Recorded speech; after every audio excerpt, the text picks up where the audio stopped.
initiative, and I would like to provide my congratulations to him as well. Thank you. That ends portfolio questions. We now move on to next business. Under Rule 13.8 of Standing Orders, I have selected an emergency question from Jackie Baillie. The text of that question is in the revised business motion. Ms Baillie. Thank you, Presiding Officer. To ask the Scottish Government whether it will bring forward emergency legislation to protect tenants from eviction as a result of arrears arising from the so-called bedroom tax, and financial support to help local authorities and housing associations mitigate its impact. Cabinet Secretary Nicola Sturgeon. This morning I met with Ian Duncan-Smith and reiterated the Scottish Government view that the bedroom tax should be withdrawn.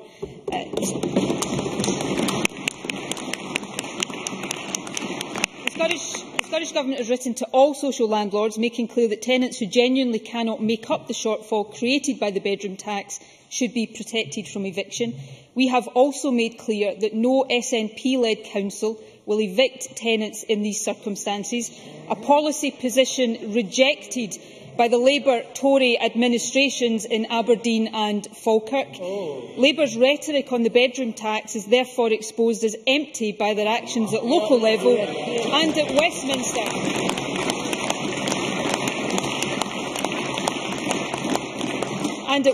Where they have failed to give any commitment to scrap the tax.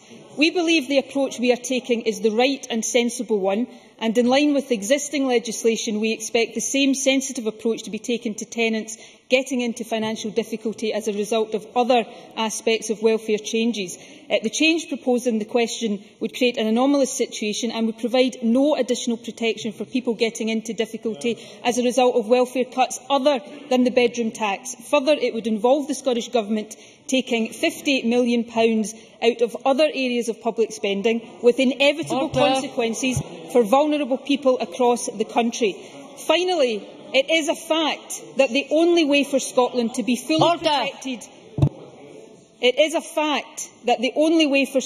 be fully protected from welfare cuts imposed by Westminster is for this Parliament to be independent. And, Presiding Officer, as soon as we have the power to do so, this Government will scrap the bedroom tax. Jackie Baillie. Presiding Officer. Order. Nicola Sturgeon really needs to stop politicking. The bedroom tax will come into effect. Order. Ms Baillie. Order. Ms Baillie. They clearly think it's a joke, but the bedroom tax, Presiding Officer, will come into effect on Monday. And whilst the majority of the Chamber will agree that the bedroom tax is an abhorrent policy, it is not sufficient for the Scottish Government to simply shift the responsibility to individual councils. The Scottish Government has the power to do something about it now. Does the Cabinet Secretary agree that it is essential to have a common legislative approach across Scotland, rather than a postcode lottery, that protects all tenants, whether they are councils or housing associations, backed by resources to mitigate the impact? Our repeated calls for action, Presiding Officer, have been echoed by COSLA, many housing organisations and organisations like Children First. I know the Housing Minister has already said no. John Swinney has already said no to amending the Local Government Finance Order. Will the Cabinet Secretary today act in the interests of all of Scotland's tenants? Will she forego her holiday and return to this chamber during recess to pass emergency legislation? Because in so doing, she will then protect the 100,000 vulnerable Scots who are affected by the bedroom tax and who need our help now. Cabinet Secretary. Order. Cabinet Secretary. Presiding Officer, it is firstly my understanding that Jackie Baillie has misrepresented the position of COSLA in this chamber. If that turns out to be the case, then I trust she will come back to the chamber later this afternoon and correct the record. The Scottish Government will continue to do everything within the powers and resources that we have to protect vulnerable people across Scotland. But Labour's position on this issue is shamelessly hypocritical, and it has got nothing to do with protecting vulnerable people, because behind Jackie Baillie's rhetoric, the reality is very different. Firstly, we have the reality of Labour councils voting against a no evictions policy. In other words, Presiding Officer, Order. in other Mr. words, Henry. Labour want the Scottish Government to legislate because they cannot persuade their councils to do the right thing voluntarily.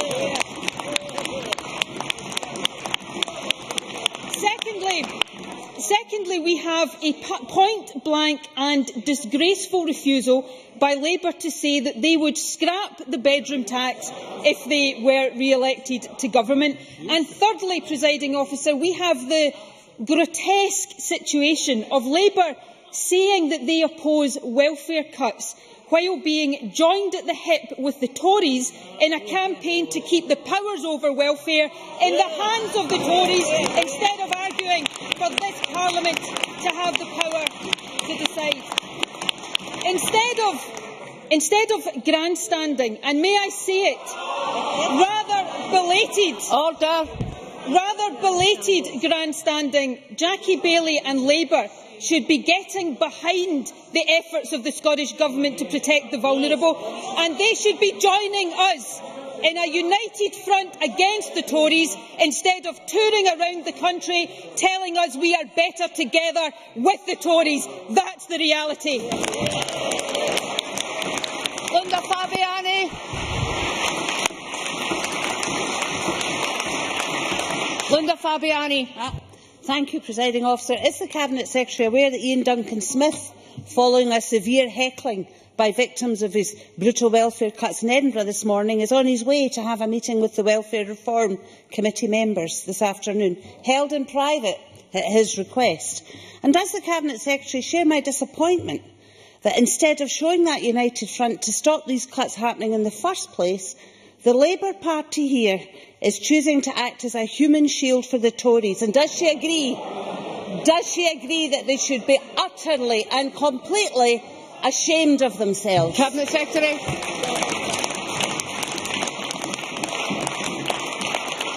Presiding Officer, I firstly agree that it is disgraceful that Ian Duncan-Smith, the architect of the bedroom tax and other welfare cuts, will not meet with the Welfare Reform Committee in public session where he can publicly defend the policies he is imposing on Scotland. But secondly, I do think Linda Fabiani raises a very important point. This question today is a fig leaf for Labour because they want to divert the attention of the Scottish people from the real issue.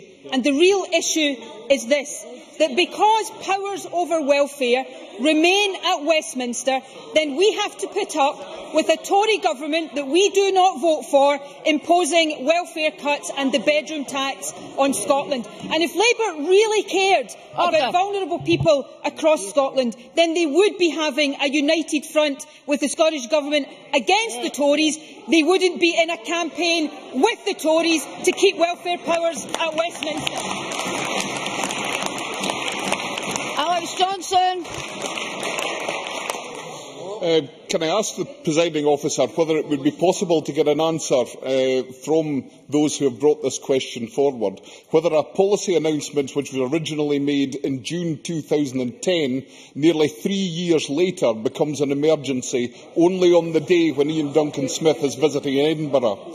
And given that the committee are about to meet with Ian Duncan-Smith, what will the Government, and Jackie Baillie for that matter, do to help those in overcrowded accommodation waiting for radical action to solve their housing needs to deliver effective use of Scotland's existing housing stock?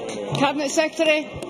Well, firstly, I don't think we'll take any lectures from a Tory who is part of the party imposing these cuts and changes on Scotland. But it is the case, and anybody watching this will know that this is a diversionary tactic. It's a diversion from the reality of a Tory government that we don't support imposing policies on Scotland. Order. But it's also a diversion from the fact that Jackie Baillie clearly cannot persuade Labour councils to do what SNP councils have done and say that they will have a no eviction policy like the one that we announced at the weekend. So Labour would be far better getting their own house in order before coming to this chamber to lecture the Scottish Government. And interestingly, in another sign of the panicked move that we're seeing from Jackie Baillie this afternoon, I should point out to the chamber that, again, as far as I am aware, the petition calling for the legislation that this question talks about was lodged with the Parliament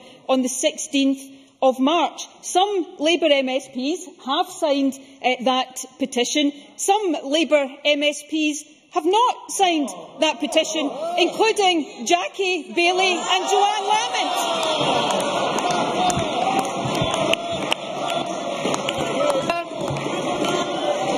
Order. We now move to the next item of business, which is a debate on motion number 6059 in the name of Michael Russell on the Post-16 Education Scotland Bill.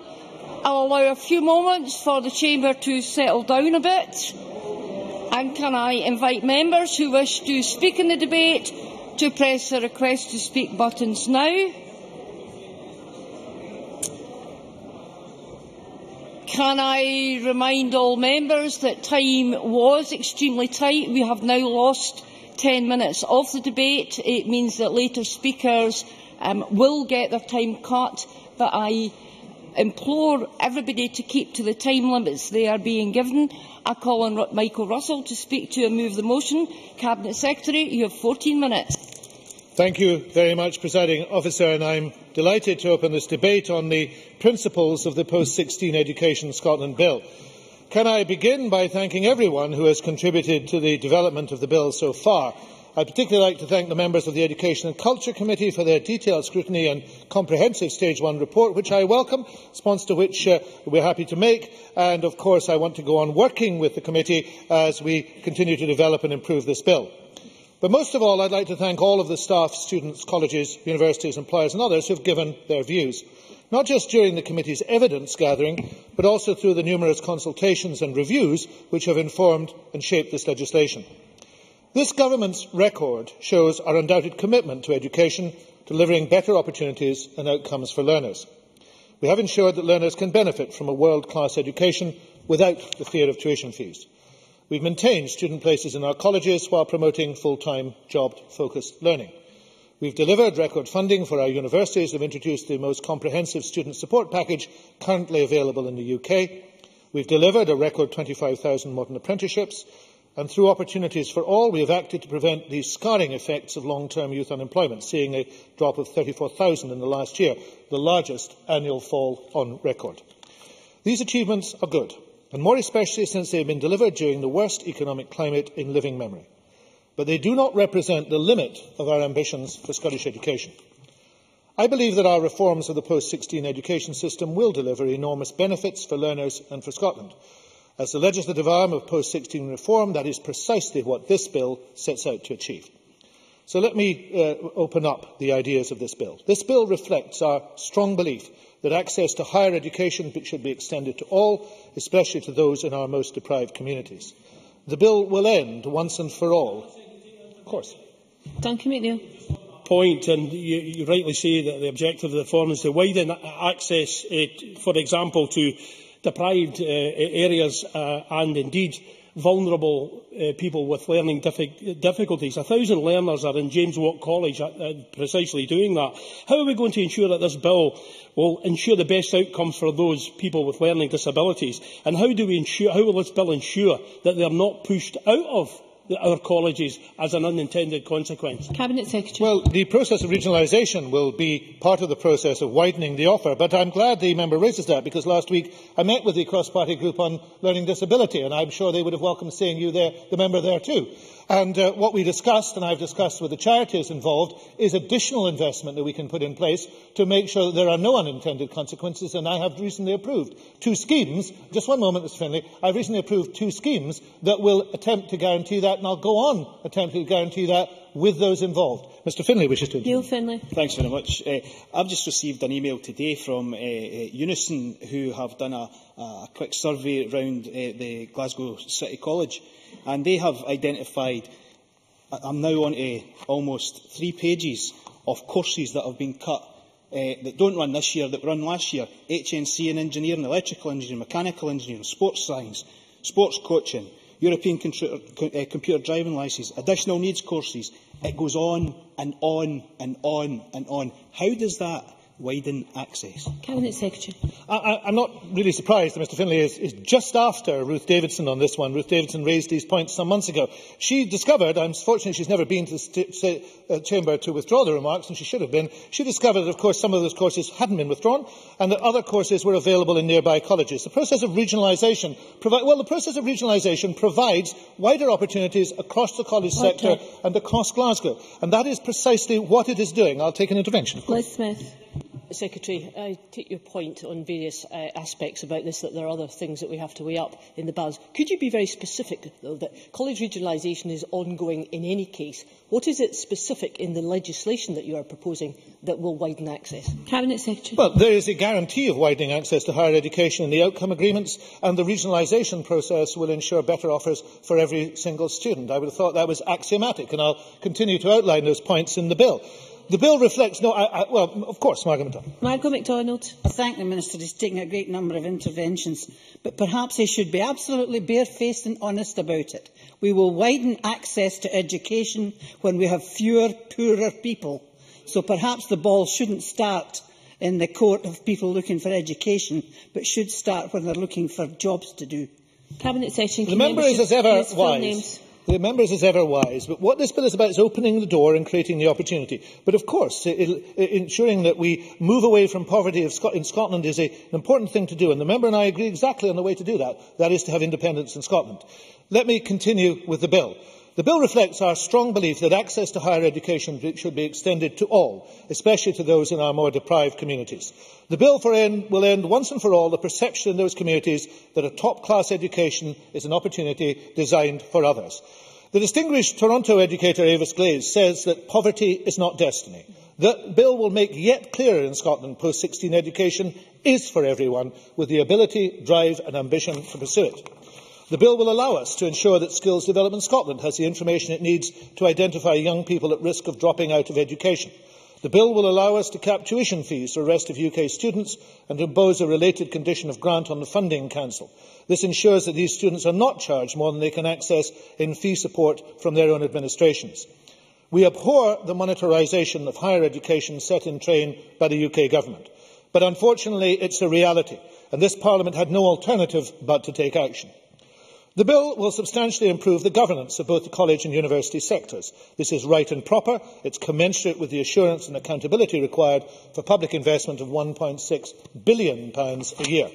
The bill will establish the structures necessary to deliver the full benefits of college regionalisation. As many commentators observed, a regional system of planning and delivery will allow a much sharper alignment between provision and economic need, boosting the employability of learners, delivering the skills necessary to drive forward the Scottish economy. Finally, the bill will give the SFC an explicit power to initiate a formal review of Scotland's post-16 educational offer, ensuring it effectively meets the needs of learners and the economy. Now, I'm pleased to say that the evidence presented to the committee has revealed strong support for those principles. That is in stark contrast to the impression created by some opposition members last week. The clear message I'm hearing from learners, staff and institutions is that the principles and the policy objectives identified are the right ones. To take just one example on widening access, Robin Parker of the NUS clearly told the committee this legislation must happen. But that should come as no surprise, because we didn't arrive at these principles on our own. Since the early autumn of 2001, we embarked on a process of detailed consultation and engagement. We published Putting Learners at the Centre in September of that year. With the Funding Council, we consulted on detailed proposals for regionalisation in November. Both Professors von Pronzinski and Griggs consulted widely during their respective independent reviews of university and college governance. That's led to a constructive process full of challenge, discussion and debate, to which we have listened carefully, which we take as improvements, and we will go on listening and looking at these ideas and influences as we progress with this bill. However, I don't complain, of course, there's a consensus over the detail of every provision. It would be very surprising if there was. Throughout this process, I've been clear I welcome constructive challenge, and I'll go on doing so. And that's because my priority is to work with staff, students and institutions and this Parliament to produce the best possible piece of legislation, one that maximises benefits for learners and for Scotland. Today, we talk about those general principles. That's our focus.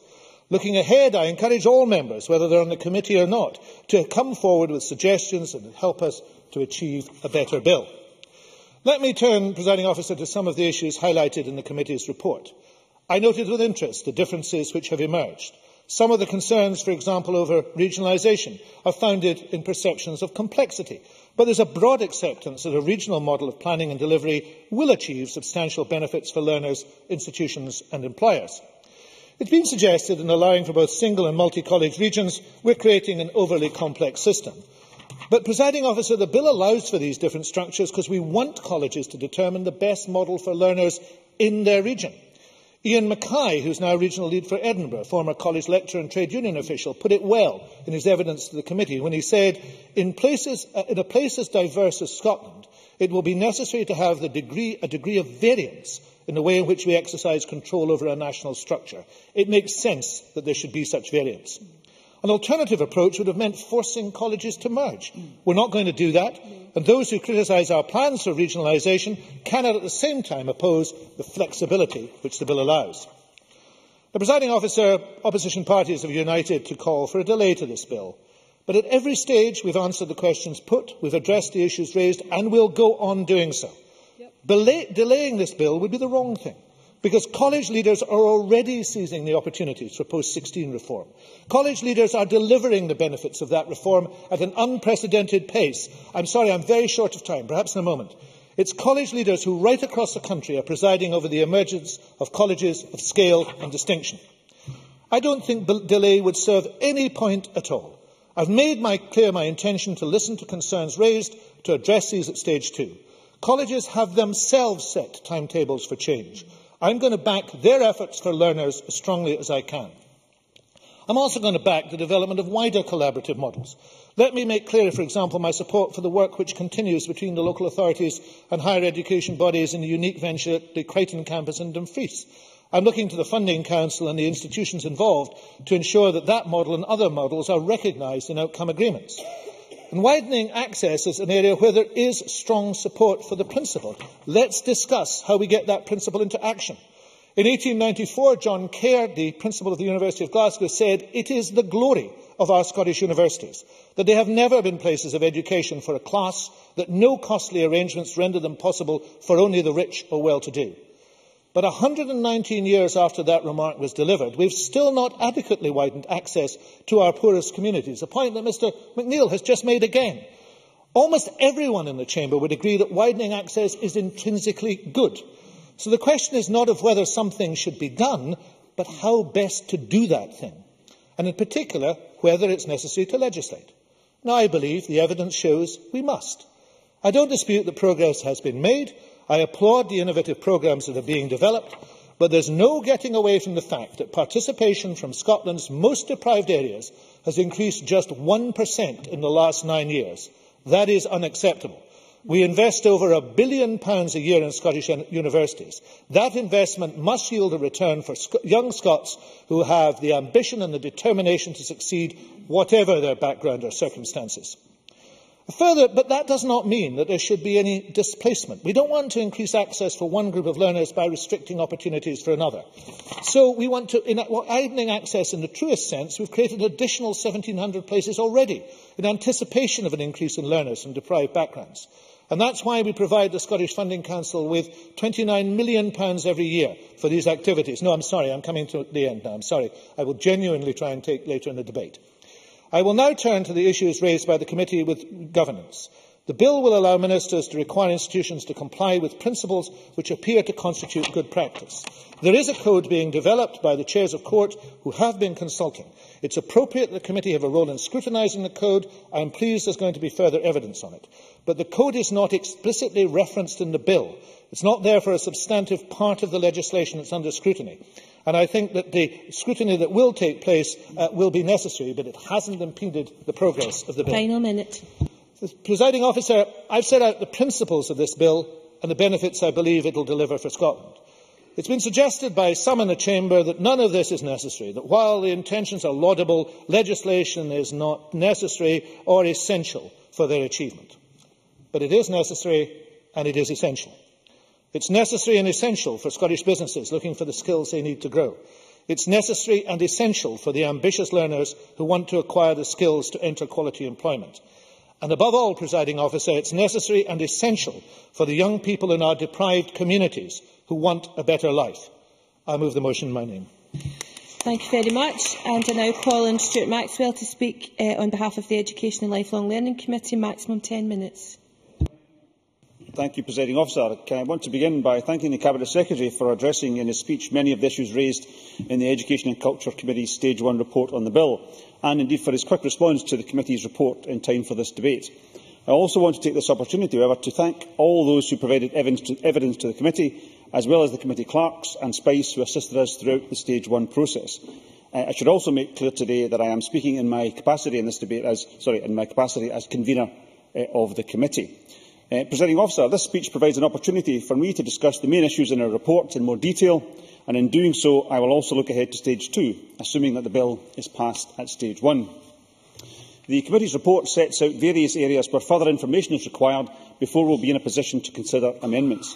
The report notes that there is broad and strong support for the general direction of policy, but also a number of questions about the specific approach being adopted in some cases. I should say at this point that the committee was split on whether to support the bill's general principles. The majority of members did so, but others expressed concern about whether the bill's general principles would be achieved by this legislation. However, all members noted that some concern about the specific means by which the bill would achieve some of the general principles. I will address some of these concerns and questions as I go through our specific views on the bill, provision by provision. Now, I doubt that any member of this chamber is unaware of the educational, cultural and economic importance of Scotland's higher education institutions. Our universities punch well above their weight internationally, and I believe that no government or party would seek to jeopardise their world-class reputation. While university reform should therefore be conducted with some degree of caution, the Parliament should not run the risk of being overly timid in its approach. Higher education institutions spend considerable amounts of public money, and we rightly expect to derive a public benefit in return. One of the major aims of the bill is to seek to improve university governance. The trade unions that provided evidence forcefully made the case for this, citing universities' weakness in scrutiny, transparency and in widening access as reasons for reform. The Scottish Government's response to these perceived weaknesses is set out in Section 2 of the bill. Essentially, higher education institutions are to comply with any principles of governance or management identified by Scottish ministers. However, it is fair to say, Presiding Officer, that university principals and chairs are worried that the provisions on governance may give too much power to Scottish ministers and may jeopardise their institutions' responsible autonomy. In other words, the belief that universities can best deliver public benefit when they have clear autonomy to do so. In our report, we have asked the Cabinet Secretary to explain whether these concerns should be addressed by amending the bill at Stage 2. During our Stage 1 scrutiny, a steering group was developing a new Scottish Code of Good Higher Education Governance. We understand that this code, which is due to be published in April, will become the principles of governance referred to in the bill.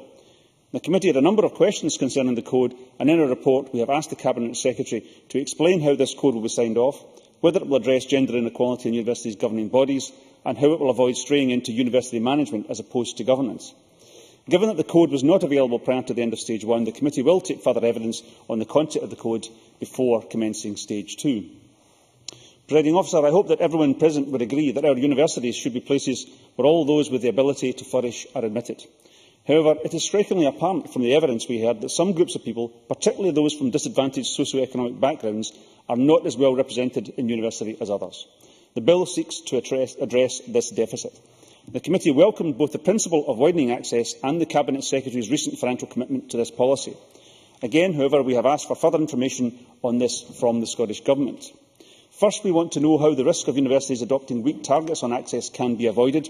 We certainly do not want nor anticipate such an outcome, but to put it very charitably, progress on widening access could perhaps have been a little quicker over the years. As the Cabinet Secretary acknowledged, universities will maintain autonomy in determining admissions. We also heard from Scottish Government officials that universities are unlikely to face financial penalties for failing to hit targets. Therefore, the committee has requested some clarification on how the bill will be made to work. Secondly, we asked for confirmation that the very welcome Scottish Government funding for retention activities will continue in future years. There is not much point in widening access if the students who benefit then simply drop out of university. Now, while the bill allows for the establishment of widening access agreements, the crucial issue is whether the intended outcomes are actually delivered. We have therefore requested an annual update from the Scottish Funding Council on the progress being made on access and retention, and I welcome the Cabinet Secretary's comments in his reply to the committee's report. Presiding Officer, much has been said both inside and indeed outside this chamber about tuition fees. In the evidence we took on this provision, the arguments we heard were well rehearsed and no doubt familiar to all members. The unions restated their opposition to tuition fees and said that students from the rest of the UK studying in Scotland could potentially face the highest cost education system in the UK. Universities Scotland, however, challenged this evidence, pointing out that the average Scottish fee is spectacularly below the average English fee, and also pointed out that around 30% of degree courses in England last 4 years or more. The bill effectively puts on a legislative basis an existing agreement that Scottish institutions will cap the level of tuition fees that they charge students from the rest of the UK. The committee supported the general principles of the Scottish Government's approach to the fees cap. Turning to college regionalisation, which forms the most substantial part of the bill and is an area on which we took a large amount of evidence, there was praise for the aims of the bill and the wider reform process, but several witnesses also put forward criticisms of the bill and the wider process.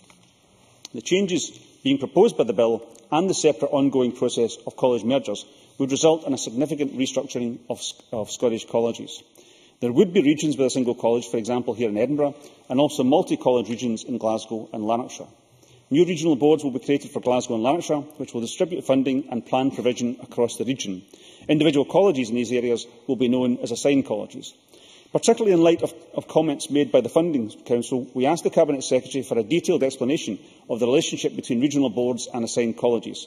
Specifically, the committee is looking for clarity on lines of funding and accountability between these two levels of governance. We also want to understand how regional boards will meet the needs of students and business without becoming overly bureaucratic or consuming precious resources. The bill would also allow the Scottish Funding Council to review the provision of fundable further and higher education, to ensure that it has been provided in a coherent manner. Such a review could include a review of the number of post-16 education bodies and the learning and courses they provide. The provision does not appear to radically alter the Funding Council's existing powers in this regard, although Scottish Government officials said that it would provide the Council with a clearer mandate to discuss with institutions evidence of, for example, unnecessary duplication that is to the detriment of learners and wider public investment. Universities Scotland expressed criticism of the proposals, stating that it is not the Funding Council's responsibility to decide on the number of fundable higher education institutions.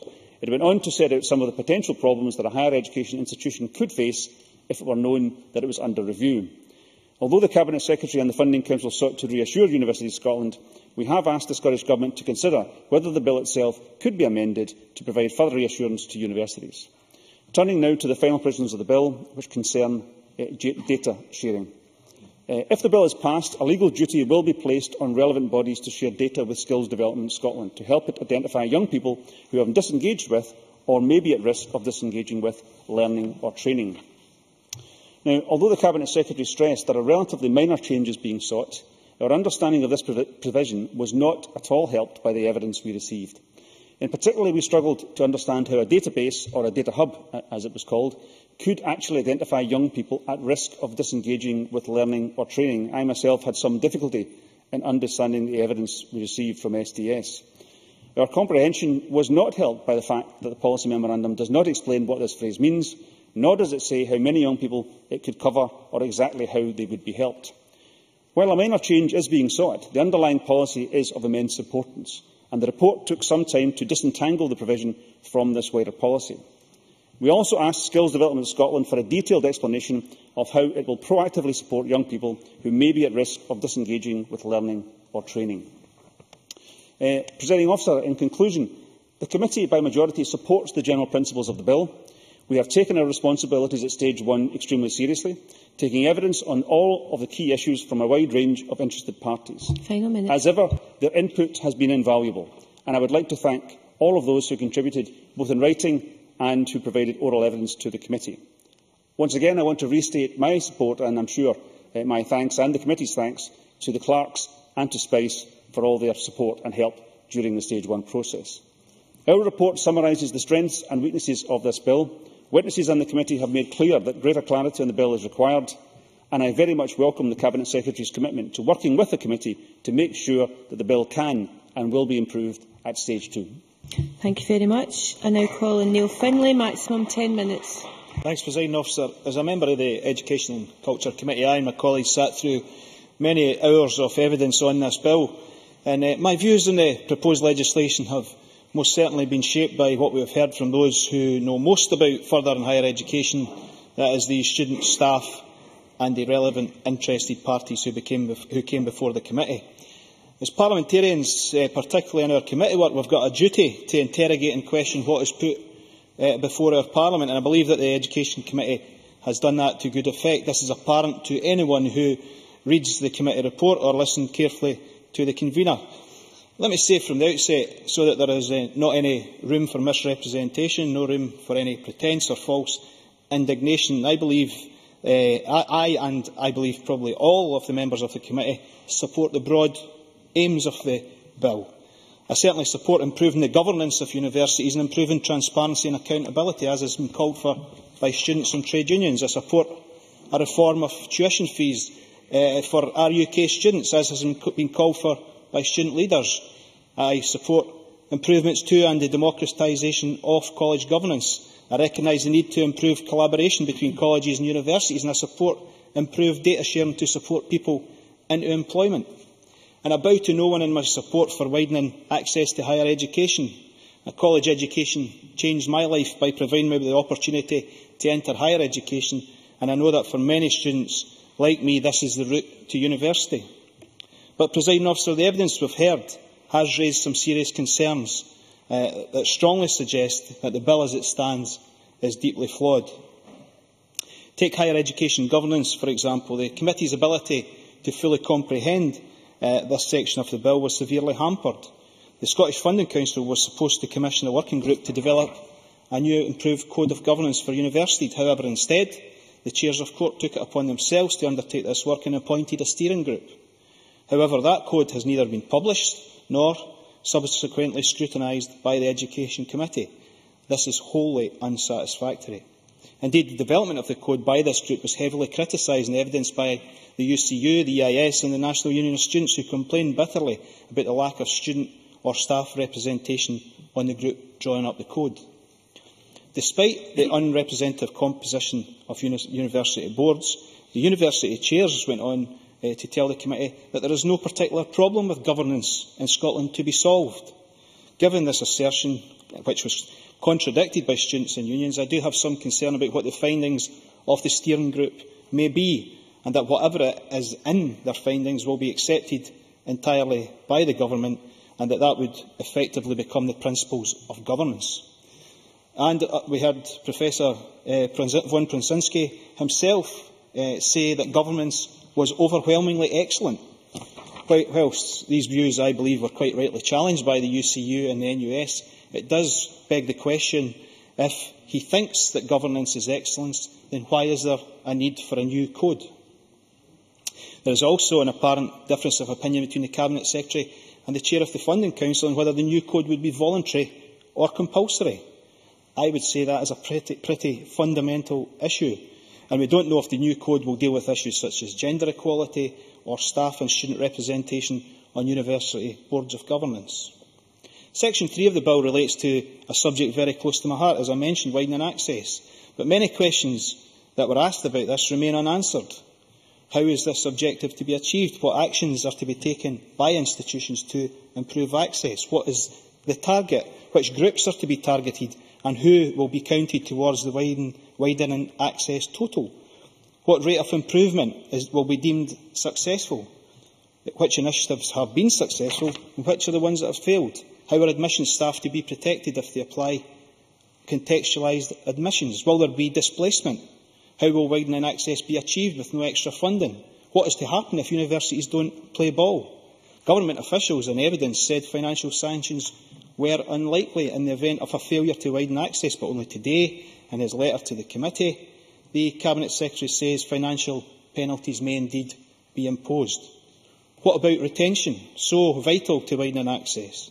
And how can we talk about widening access when the very students who, like me, when I went through the system, are most likely to access higher education via college, but are at present being denied a college place as part-time places and adult learning is slashed. What relevance has widening access to them? I think we all want to see widening access continue and its pace significantly increase, not least as some institutions, as we have heard in evidence, are failing miserably. However, while legislation may reinforce widening access, the questions I raise need to be answered first, particularly those relating to funding and displacement. In the interim, the Scottish Funding Council, of course, could, through the conditions attached to the university grant process, tackle this now. And indeed, they should be. College regionalisation is another element where there are many concerns, another element of the bill where there are many concerns. The committee report is clear and states that within the policy memorandum there is very little information provided about why changes require to be made. There are major concerns about the complexity and bureaucracy of the proposed college landscape. We have regional strategic boards or bodies or regional boards, assigned colleges, regional colleges, and then a completely different set-up for the University of the Highlands and Islands.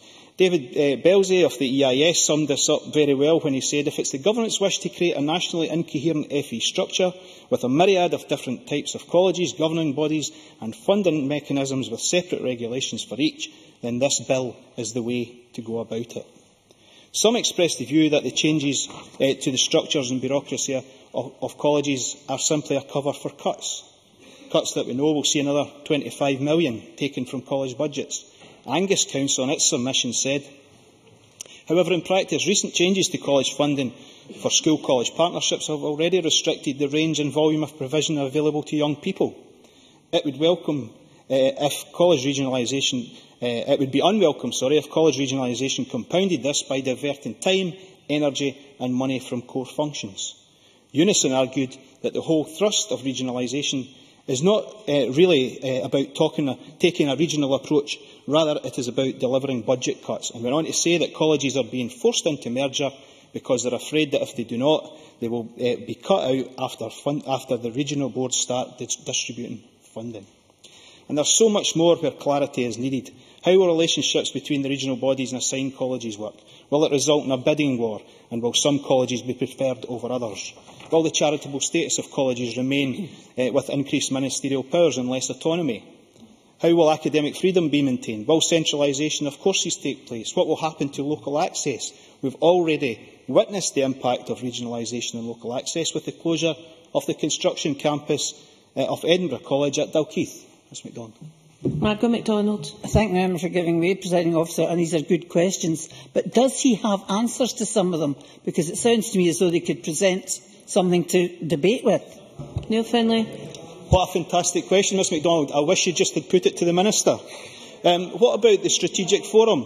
How will that work? Certainly, Mr Maxwell. Stuart Maxwell. Sorry, I don't want the Chamber to get the wrong impression of what occurred in the committee. Many of these questions you did in fact raise, and you listed them in the way you've done today in committee when the Cabinet Secretary gave evidence. In response, the Cabinet Secretary said, if the committee asks questions about each of these issues you referred to, I will address them. Why did you not ask the Cabinet Secretary any of those questions when you had the opportunity? Neil Findlay. The committee asked the Cabinet Secretary question after question after question, as have the people who have gave evidence. That is utter nonsense. What about the strategic forum? How will it work? What are the costs of regionalisation and the projected savings? And is the £50 million realistic? And is increasing ministerial powers over appointments of chairs and their removal desirable? Last minute. Section 14 deals with the review of fundable in higher education. In this section, Universities Scotland raise their concerns. Finally, Presiding Officer, on Section 15, data sharing, following an evidence session by SDS, I think, and that Mr Maxwell alluded to this, I think it would be fair to say that the committee was not much further forward in understanding the data sharing proposals, and many questions remain unanswered.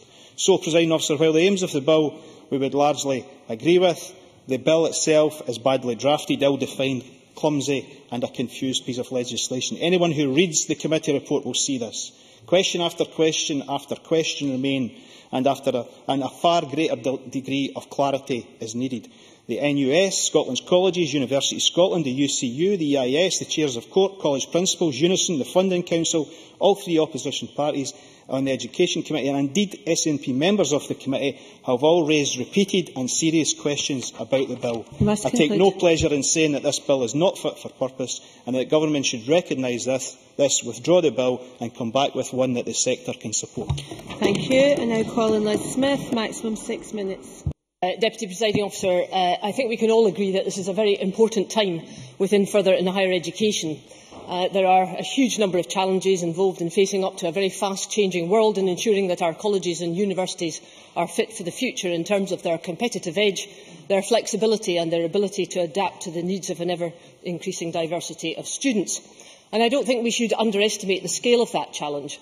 And so it was quite right that the Scottish Government should be mindful of whether a government has a legislative role to play in assisting with meeting that challenge.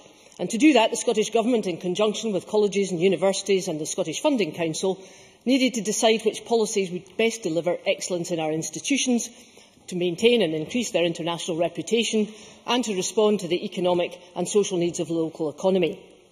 Hopefully that decision is based on building on the current successes of our institutions, and if a legislative route was to be seen desirable, it would be one that was clear in terms of its intentions, which was practical and acceptable to the institutions involved.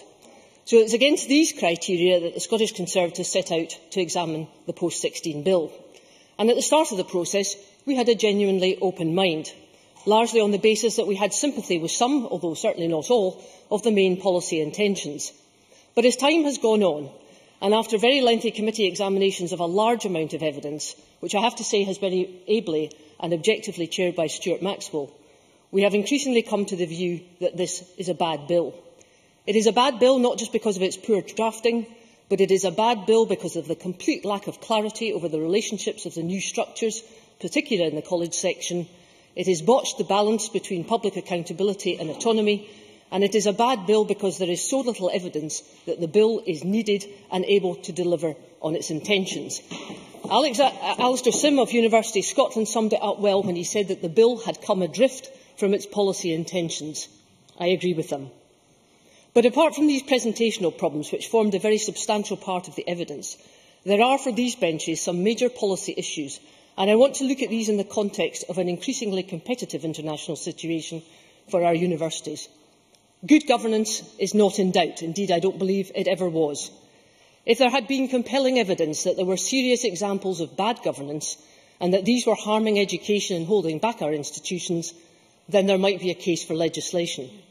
But the policy memorandum did not identify these problems, and Professor von Brzezinski was at pains to say that he thought the existing structures were excellent. So it does beg the question as to why the Scottish Government is so intent on such unnecessary overhaul. Of course.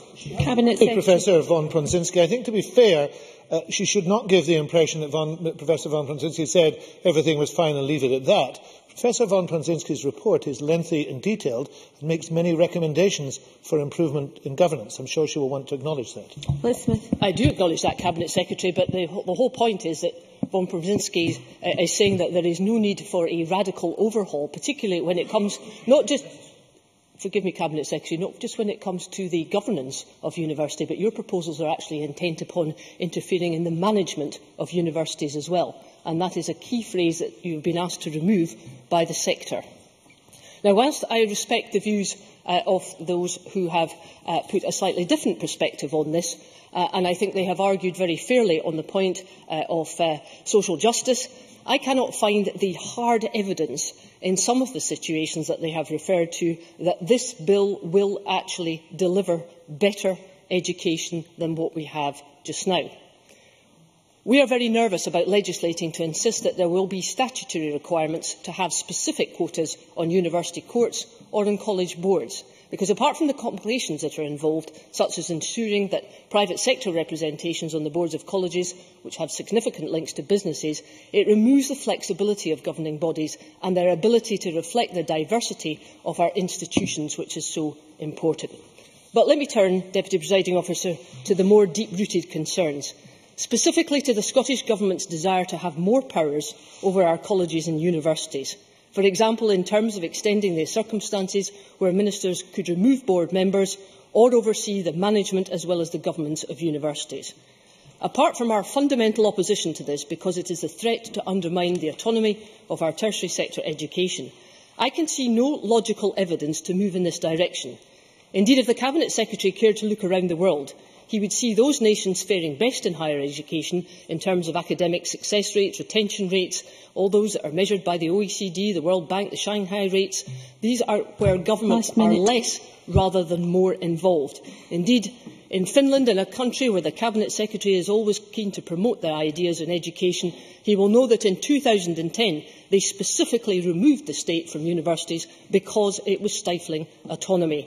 And that is something that we will not accept in this bill. This bill goes far too far when it comes to government meddling in our institutions. We cannot accept that. And, Deputy Presiding Officer, that is why at stage one we will not support this bill. Thank you very much. Can I ask members who wish to speak in this debate to press the request to speak buttons, since I cannot call them to speak if they have not pressed the request to speak buttons. Can I also say that we now turn to the open debate, and the presiding officer has already indicated that members speaking later on will be cut to 5 minutes, and those members have been advised of this. Otherwise, it's speeches of 6 minutes, but I'm afraid it's a very strict 6 minutes. I call George Adam to be followed by Neil Bibby. Thank you, Presiding Officer. I think it's important we ask ourselves, what do we actually want from this bill? I want to talk about the issues that we all should agree on, and firstly I would say we should agree on the principles of the bill. Some of the members have already mentioned that there are certain parts that they agree on, and I think we should look towards working to make the bill everything it possibly can be. There is more here that we actually agree on than we don't, so let's not let personal politics get in the way of the progress. Access to higher and further education for me is one of the main issues for myself, ensuring regardless of your background, both financial and social, there will be an opportunity for young people in Scotland to be all they can be. That's the exciting part of the bill for me. My own grandparents, to illustrate this, I'll tell a short story about my own grandparents. Worked in a cotton mill in Fergusley Park in Paisley all their life. They lived in Paisley, not an unusual background from someone from Paisley, but important in so much as using them as an example of how things have changed and why we must adapt and work differently within the FE and HE sector today. My dad eventually came along, went to school in Ferguson, and like many of his generation, was deemed at a very young age to be not clever enough to have a more complex formal education and what was in junior modern secondary in these days. When he was 15, he left and was told to get a trade, which was my grand's way of saying get yourself a trade. And he was lucky at that time that there was opportunities within the town, both educationally, and there was opportunities within companies for apprenticeships. And he managed to get an apprenticeship with a local engineering firm in Charing as an amateur winder. He served his time and was extremely happy within his work. He met my mum, and eventually both my grandfather and my mother decided that he would probably be better if he worked for himself. My grandfather had actually managed to stash quite a bit of money away at the time, being a clever man, shrewd man from Paisley when it came to money. But that was the fork in the road that changed my family's future and changed their life.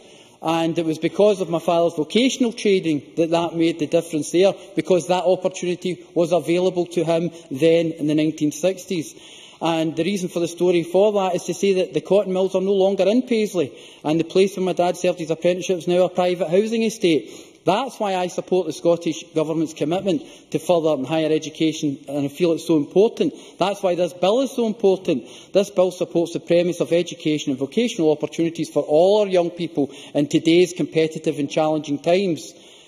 The world we live in today is quite literally a lifetime away from the world and time that I've spoken of earlier, and that is why I support the bill for my children's future and the current generation of young people trying to make their way in the world.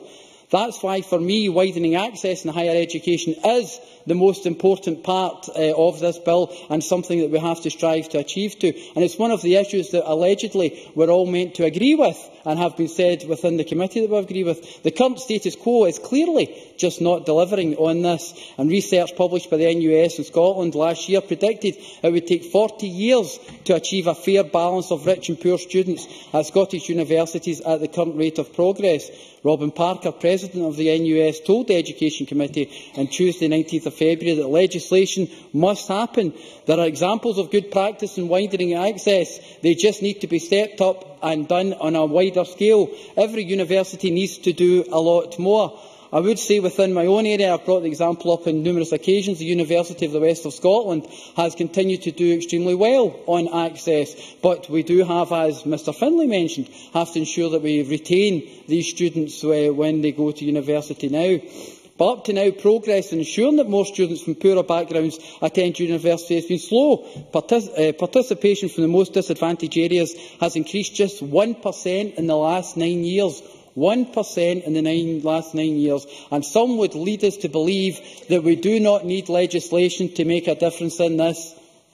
Liz Smith. I thank the member for taking the intervention. We do all want to see progress on this, and the Cabinet Secretary was quite correct in his opening remarks when he said there are different ways to do this. Would the member accept the point that was made by the university principals, who were saying that the criteria for widening access needs to be as broad as possible, and actually there is a lot more progress that has been made that is perhaps actually not represented in some of the statistics that we have to hand? George Adam, you're approaching your final minute. No, I would say that the 1% in the last 9 years is just unacceptable, and that's the need for legislation that we have to make things improve better. University governance, there's been much talked about that, but the whole idea of the bill is to recognise the principle of responsible autonomy, giving legislative support to a Scottish Code of Conduct that will be developed by the sector. As the Scottish Government continues to invest record amounts in the higher education sector, it's only right that we have the highest standards of accountability in return. The bill supports the Scottish Government's ambitious FE reforms, which delivers learners in the economy from 2014-15 onwards, creating efficiencies of £50 million. And I think we have to talk about the £61 million over the next 2 years that have been ensured to be included within this sector, something that Scottish colleges are on record as saying that this will go a long way to helping them to actually deliver regionalisation. I just want to say that there's so much in this bill that is too important for us to actually say that there is a bad bill, which has already been said by Mr Finlay. I think we have to actually look at this, work together, and ensure that not only do we make sure this bill goes forward and we do widen the access, but we ensure that all the young people in Scotland can be all they can be and get the opportunities that we all strive for them. Thank you very much. Now call Neil Bibby to be followed by Claire Adam. Thank you, Presiding Officer. As Neil Finlay has already said, we can share much of the Government's policy aims and objectives, but this does not mean this proposed legislation is justified or desirable. The aim of improving the education system for learners is one, of course, we support. But the question we must ask ourselves today is whether the post-16 reform bill makes this more likely to happen or not. And I am not yet convinced that it does make it more likely. And I would go further because I believe that from the start to the finish, this bill in its current format has raised significant concerns that could potentially make matters worse. It has raised concerns about a lack of detail in terms of university governance and college reform, concerns because there has been a lack of meaningful consultation with institutions, trade unions, students and other stakeholders before the legislation was drafted, concerns because there are questions over whether legislation is even needed in certain areas, and there are concerns that it won't achieve better outcomes in terms of widening access and improving colleges because they are being undermined by other Scottish Government policy choices.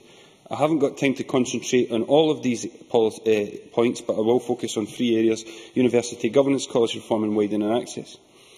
I am sure we all want to improve university governance, not just now, As we know, the bill states that the institutions are to comply with any principles of governance or management which appear to constitute good practice. But as the Education Committee report states, the bill does not specify the particular principles of governance that are to be adopted. The content of the Governance Code has not been seen by the Education Committee and is not expected to be published until sometime in April. The steering group set up to draft the code has had no staff or student representation on it. I firmly believe that changes affecting university governance should be developed with staff and students if we want to get things right. We also need to listen to the concerns raised by our universities too. People like Professor von Pronzinski, whose review of higher education helped initiate this bill. His recent evidence to the Education Committee on the Code of Governance said It is not clear what particular principles of good governance might be enforced by this legislation. Moreover, the fear has arisen that the provision could be used to apply some other unspecified set of principles of good governance, or might even at some future date be used to apply the views of particular politicians or officials. He went on to, I don't think I'll have time to get all my points in. He went on to describe two ways of dealing with this. One was to delay the legislation, and the other was to deal with it out with a legislative framework. Neither involved voting to proceed with the bill at 5 o'clock today. And of course there have been significant concerns raised on the college reforms proposed in the bill by witness after witness. Colleges Scotland, on the two-tier structure, said there doesn't appear to be any precedent for this model. Susan Walsh of Cardonald College said clarity is still required on how the assigned college boards will work with the regional strategic boards. Mandy Exley of Edinburgh College said we are concerned about accountability and autonomy. Again, the Scottish Government should be listening to the weight of evidence presented to the Education and Culture Committee. In terms of widening access, it is an aim that we fully support, and I am sure we all fully support. The debate is timely in that regard. It is timely because just last week, figures published showed that you have more chance of going to university if you are a pupil from a state school in England than a state school in Scotland. There are, of course, questions to be raised on university admissions policy, but there are questions to be raised on Scottish Government policy too. Tinkering on the edges is not good enough. Substantial progress will not be made on widening access unless there is substantial investment targeted at improving life chances. Pre-16 education, the lack of priority placed by this government on preschool education, is incompatible with the widening access agenda, and the massive cuts to colleges is incompatible with widening access.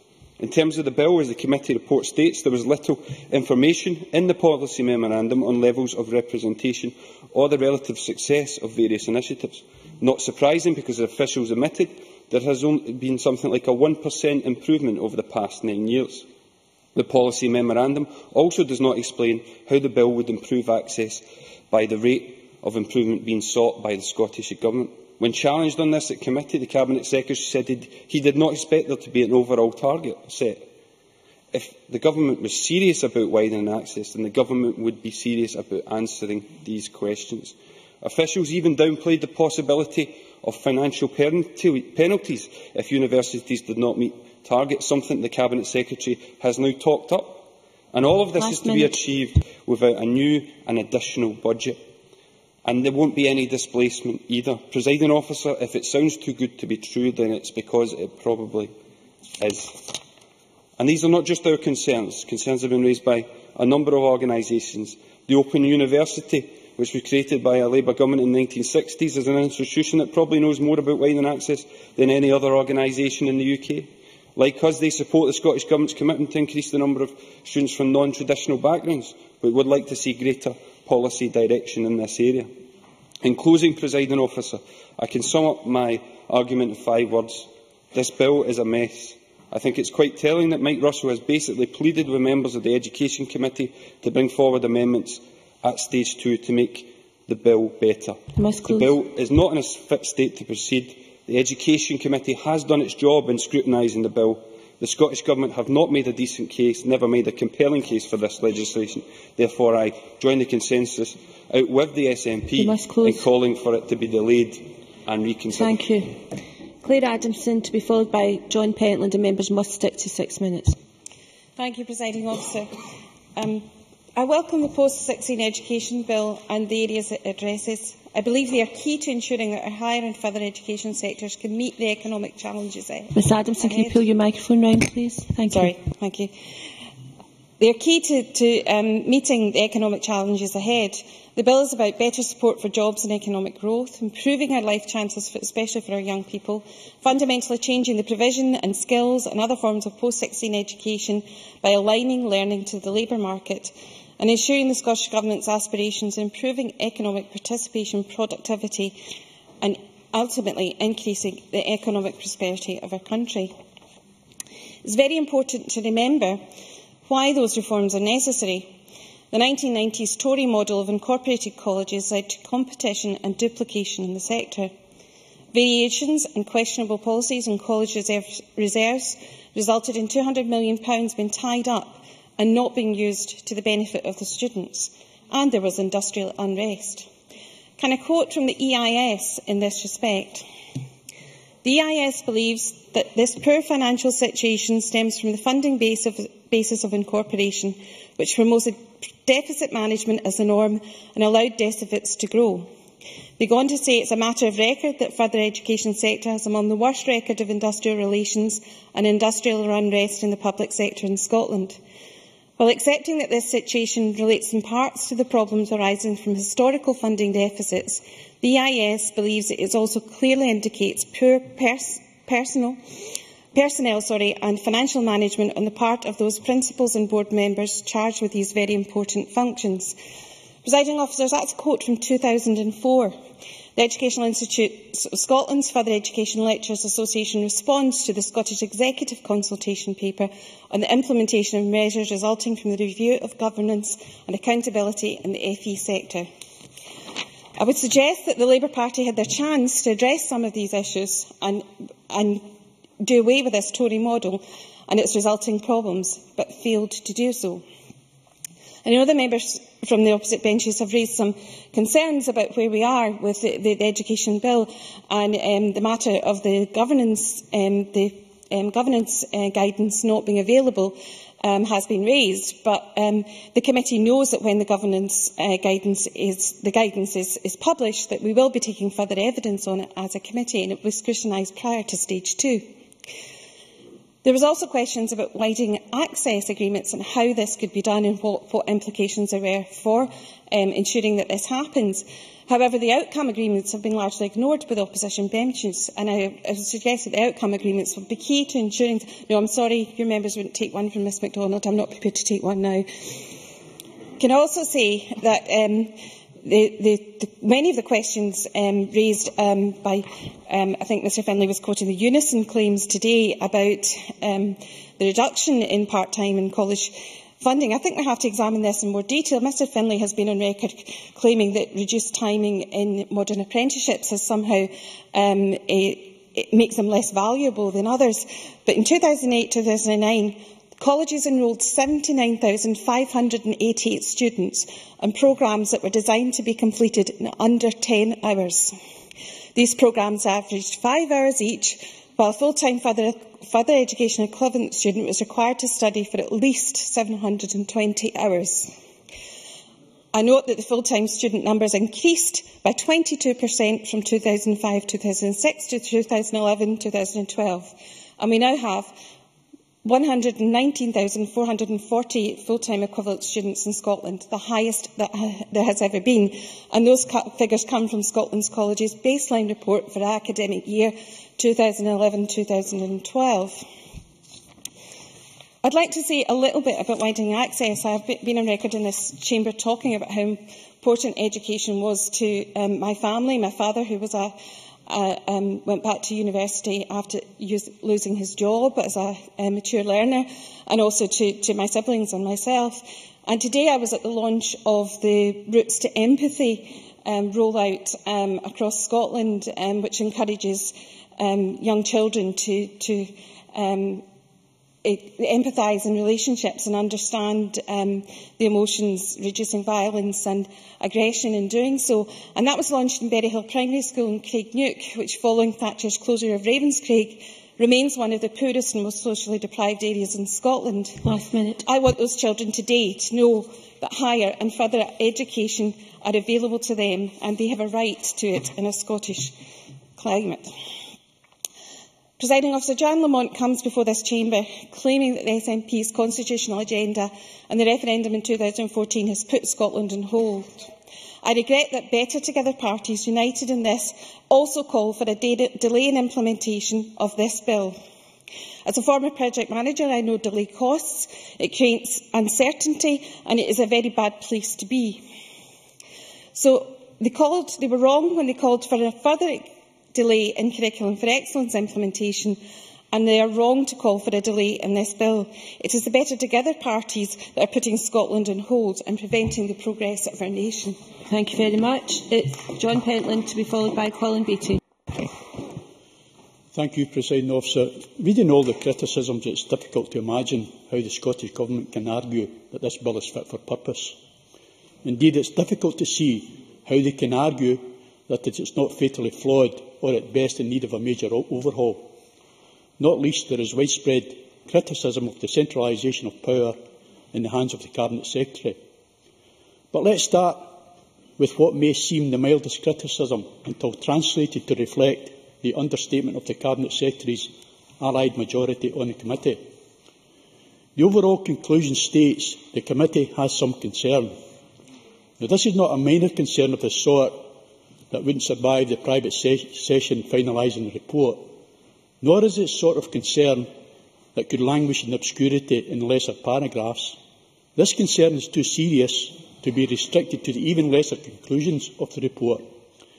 This some concern is so great that it forms a significant part of the overall conclusion. The concerns, as expressed in the relevant sections of the report, are more about the specific means by which the bill will achieve its principles. In other words, it is not clear how it will do what it sets out to do. The committee has asked the Cabinet Secretary for various pieces of information that will provide reassurance, which could be translated as Captain, our shields have failed. So what about the relevant sections? On university governance, there is something fundamentally undemocratic about seeking powers to ensure compliance with principles that are not in the bill and not yet defined or agreed elsewhere. Indeed, it was noted by Tony Bryan of Glasgow Caledonian University that the provision seemed to give future ministers the ability to choose any code of governance that they want. The governance code being drafted by the university chairs won't be ready until after the evidence taken on the bill. So holding back this bill would allow such failings to be addressed. The Cabinet Secretary has recognised some of the shortcomings, such as the lack of gender balance in governance, and encouraging opposition amendments at stage 2 tacitly acknowledges the bill's weaknesses.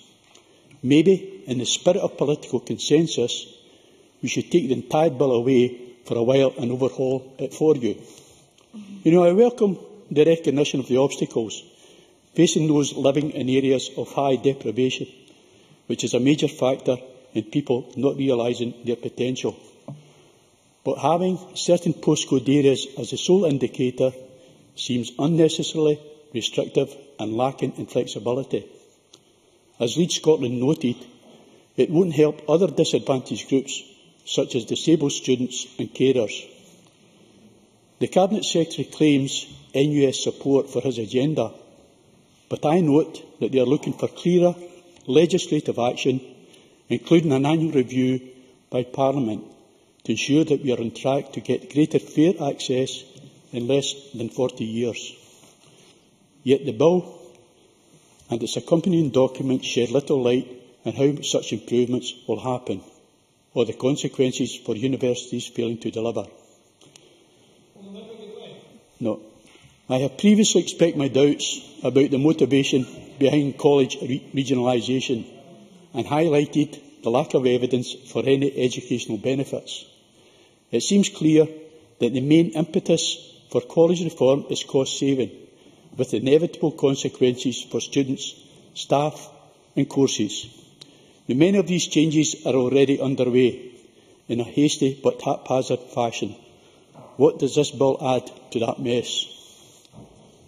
There may be good reasons why the Cabinet Secretary wants more power to get rid of chairs and other members, but without the principles underpinning such powers being explained, people will think the worst.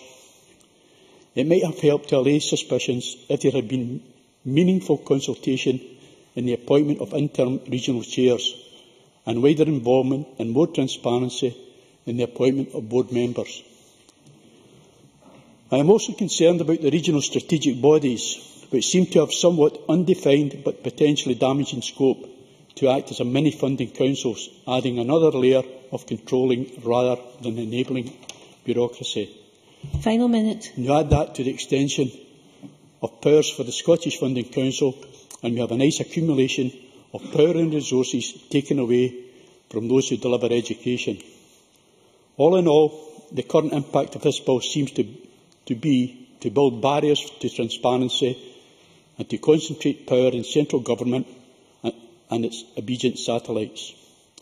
If that isn't the intention, and it is really meant to improve the quality of education, then it would be a good idea, Cabinet Secretary, to take it away for a while to address the committee's concerns and to reassure them. Thank you very much. I now call Colin Beattie to be followed by Liam MacArthur. Thank you, Presiding Officer. My apologies in advance for having a rather croaky voice. This is an important bill, and I believe that the education sector is taking a serious view of the proposals and are engaging positively with the Scottish Government in seeking an effective outcome. Yes, there are still questions to be clarified, as Stuart Maxwell highlighted in his speech. That is to be expected in such a comprehensive and necessary piece of legislation. While it is clearly a requirement to cut costs in the light of Westminster's imposed budget cuts, it is clearly also possible to create efficiencies which will deliver better and more targeted services to students. This is rightly where the focus of this bill is: positive steps to create positive outcomes for students. For me, one of the most important elements of the bill is widening access for students from disadvantaged backgrounds. As someone who could have benefited from this myself, I welcome that.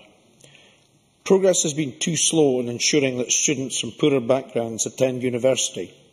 In the past 9 years, participation from students in disadvantaged areas has increased by only 1%, a clear indication that the current process is not working as it should. This bill will ensure that all universities will make progress on widening access, with £29 million funding each year and 1,700 extra places. I will. Margaret MacDonald. I thank the member for giving me. It must have had some of the same experience as a young person leaving school and looking for a future as I did myself. I went on to higher education because there was a grant. There was a bursary. That was why I did it. It was because I had enough money and mother could do without a wage. The same considerations are exactly the same in the same sort of households today. I put it to the member. Colin Beattie. A good point by Margaret MacDonald, and indeed I think her and myself and others have benefited in the past from this. The bill, the NUS Scotland President Robin Parker told the Education Committee on the 19th of February, I quote, "A year ago it would have taken 40 years if things had carried on at the current rate." He also stated the legislation must happen. I would be shocked if opposition parties would wish this proposal to be put at risk. I am pleased also that a cap for RUK tuition fees is being put in place. This helps manage the existing and inevitable marketisation of the education sector and ensures that students are not disadvantaged and cannot face fees above the level of the tuition fee loan available to them. I also note that currently the universities have indicated that fees are substantially lower in Scotland than RUK. Governance, both in universities and colleges, has been carefully and fully explored by the Education Committee. Liz Smith in particular has made a number of thoughtful and useful contributions in this regard.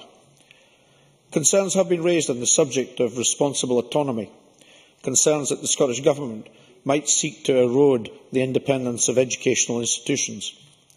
But this bill is not about the Government taking control of universities.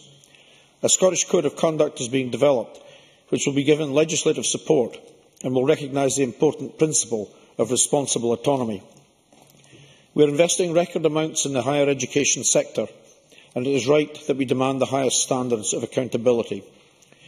The bill also supports and reinforces plans to reform the college sector. Quite simply, regionalisation makes sense, and broadly most educational institutions support the bill, and it is perhaps appropriate to quote a few of the comments made. For example, Adam Smith College stated, "The board of Adam Smith College generally supports the reform programme as it applies to further education." Edinburgh College stated, "We are supportive of the aims of the bill." North Highland College, "Broadly we support the regionalisation agenda." Edinburgh University Student Association welcomes much of what is included in the post-16 bill. Families Outside welcomes the aims of the bill. East Dumbartonshire Council. The Council welcomes the bill's intention that educational provisions will be delivered at the local level as part of a coherent regional offering. So from the above it's clear that while some stakeholders were looking for clarifications on certain aspects of the bill, the aims and broad approach were welcomed and supported. And I do believe that the support given by the Scottish Government to colleges, despite unprecedented budget cuts by Westminster, is commendable. The 2013-14 budget delivers an additional £61 million over 2 years, setting a funding floor of £522 million, which colleges must welcome in the current tight financial situation. The Government is investing £2 billion over the 4 years to 2014-15. College resource budgets are higher than every year under Labour. The fall in the college budget at 4.4% in 12-13 and 14-15 is hugely less than any comparable budgets in England, which have suffered a 15.7% fall. Scaremongering by Labour over the so-called college waiting list is reprehensible. Playing politics with our education system is wholly unjustified. Labour claimed that there were some 21,000 students on college waiting lists, despite the Cabinet Secretary clearly describing the issues over data collection on this point. Last week, the audit of college waiting lists requested by the Cabinet Secretary found that only 4% of the 21,000 students were in fact on waiting lists. The Scottish Government is to be congratulated on bringing forward this bill, and I look forward to its progress. Many thanks. I now call on Liam MacArthur to be followed by Joan McAlpine. Up to 6 minutes, please. Thank you, Deputy Presiding Officer. I too thank all those who have given evidence to the committee, to our clerks and Spice, and I acknowledge the efforts of Stuart Maxwell, who has worked hard to ensure the committee came to as united a position as possible. On the broad policy objectives, of course, this was straightforward. There was unanimity. Like others, I know that widening access to our universities is essential if everyone is to have an opportunity to fulfil their potential. Progress has been made over recent years, but it has been too slow and in some cases all but non-existent. Likewise, improving the governance and accountability of our colleges and universities is something on which there is no disagreement at all. And delivering high-quality further and higher education to students of all ages in all parts of the country and beyond is an ambition shared by all of us. The fact that we can point to excellence in our colleges and universities does not mean we can rest on our laurels or that improvements are not possible or indeed needed. So on the policy aims and objectives, I believe we are agreed.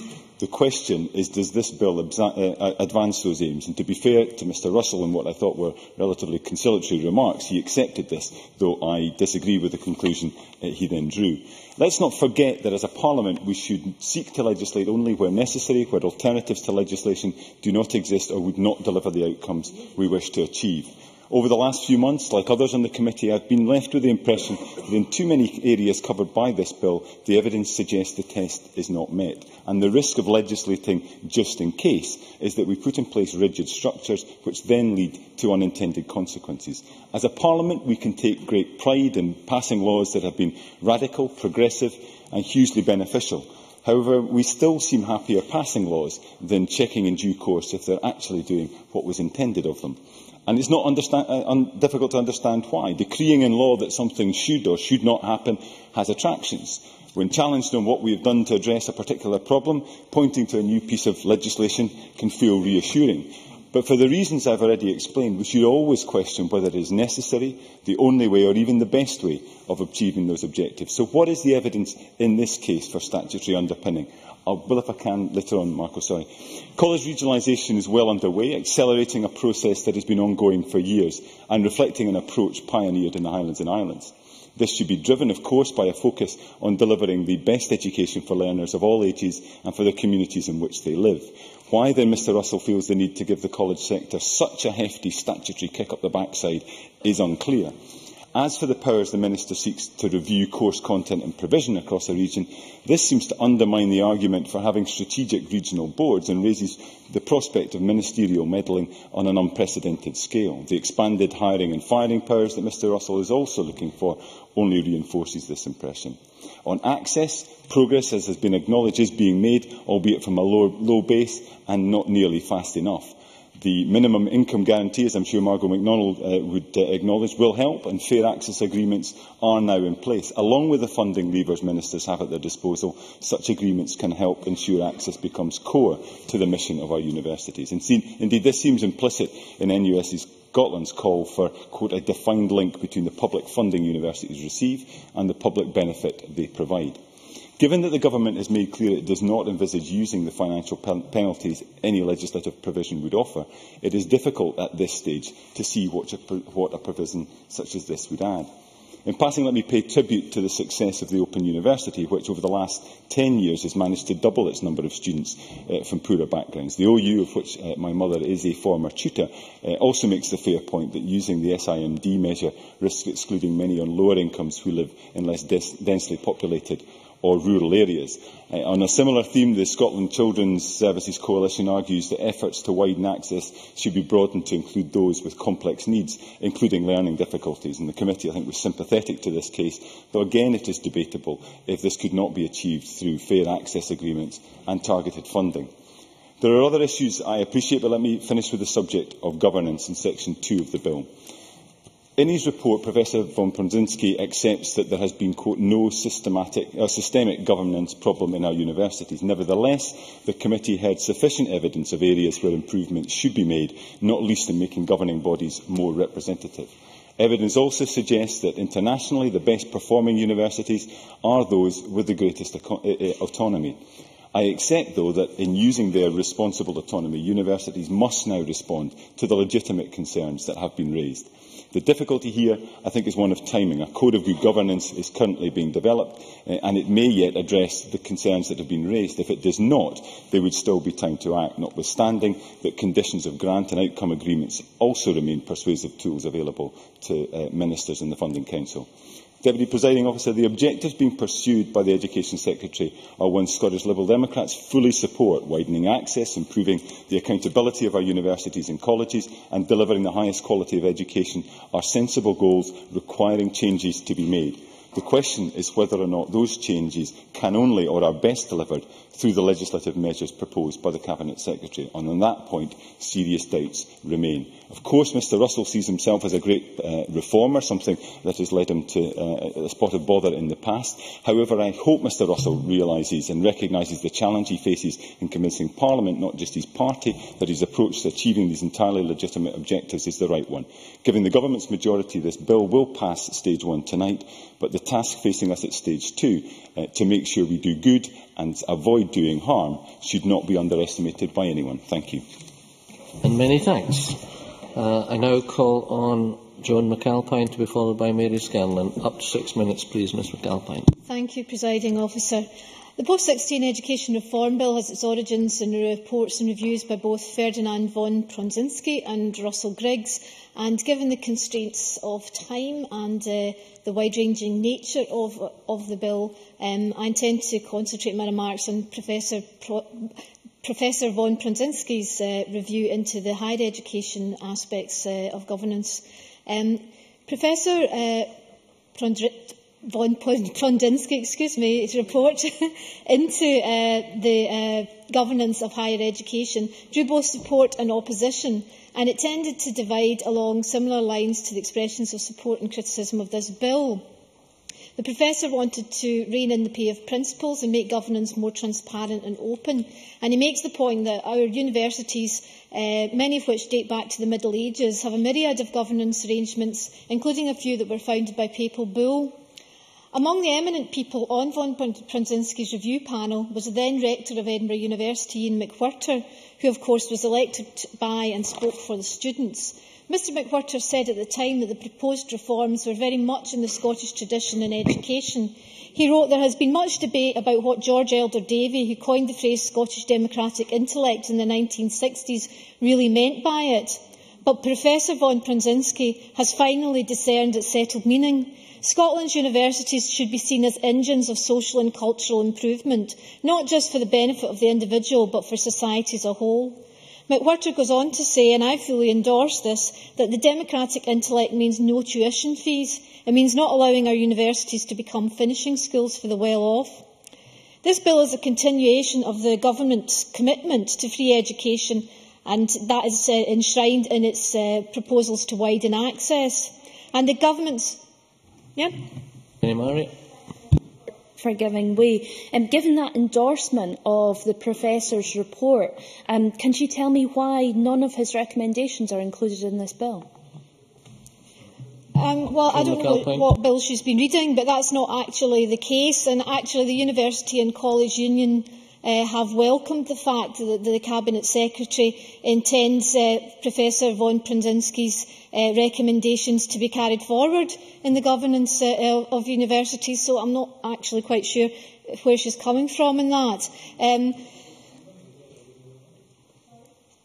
Mr Russell told the committee that the von Prandzinski's review should be the basis of new governance structures arising from the bill, and I welcome Mr Russell's stated regret at the lack of student and staff representation in the steering group that's developing the Scottish Code of Governance, and I'm pleased that the Cabinet Secretary's statements on this regard were also welcomed by the University and College Union. Now, it's been suggested that von Prandzinski is in agreement with the opposition parties. It's certainly been suggested by some people in this debate. So I think it's important to go back to what his review says about governance of universities. In the introduction to his report, he praises the achievements of Scotland's universities, which are considerable, but he's far from uncritical. He says, in the recent past, there have been various issues that have attracted adverse publicity and prompted avoidable disputes, which indicate that there are questions to be addressed. Some of the evidence submitted to this review speaks of concerns about the extent to which university community and staff and students is now able to participate in collective self-government. He was also extremely critical, as I have said, of the way principals are paid, and that was an issue raised by myself in the committee when the chairs of the university courts were in front of the committee and didn't seem to see any need to reform the way that principals were paid, even though some principals are paid far more than the Prime Minister. The commitment to widening access that's enshrined possibly the most important part of the bill, and it's been welcomed by the National Union of Students, who have said, as others have mentioned, that current progress means that it would take 40 years to achieve true equality of access. The principle of widening access has also been welcomed by Inclusion Scotland, Capability Scotland, BMA Scotland, the Centre of Excellence for Looked After Children, and Mark Bathell, the Chief Executive of the Scottish Funding Council. Some people have questioned the need to legislate for widening access. However, I believe Mr Bathell put it very well in his oral evidence to the committee on the 26th of February. He said, setting out the intention in legislation gives extra force to what already exists, namely the outcome agreements that we are developing at the moment, which are not referred to in statute. Presiding Officer, Mr Russell has been open-minded in seeking ways to improve this bill, and given that we all claim to support its principles, then I would urge opposition parties to enter into the same spirit of consensus in order to preserve Scotland's democratic intellect and take it into the 21st century. Thank you very much. Many thanks. I now call on Mary Scanlon to be followed by Marco Biaggi. Thank you, Presiding Officer. Can I first remind George Adam that further and higher education is not exclusively for young people, and that I think it's a mark of its success that so many mature students have entered further and indeed higher education. And can I secondly, and perhaps unusually, but I would truly like to thank Stuart Maxwell. I have to say that it is very refreshing to hear an SNP committee convener give such a balanced response to this debate. Sorry he's not here, but I'm sure he's heard it.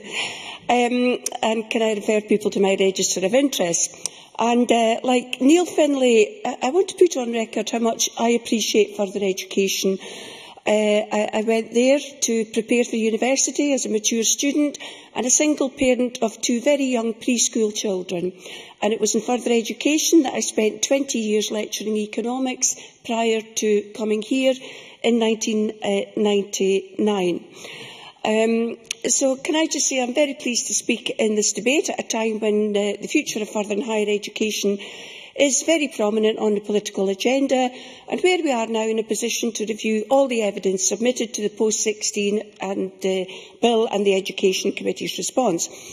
I am also pleased because of my own experiences in further education at a time when colleges were going through previous changes in 1992, and I don't recognise that time to be the same as Claire Adamson's memories.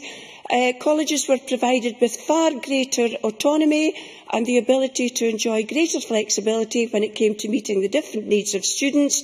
I was at the coalface at that time, and I am very clear in my mind that these changes meant our colleges could respond much better to the demands of their local communities, to the needs of employers and the needs of mature students and those who want to study part-time, and I would add distance learning, and the needs of young people.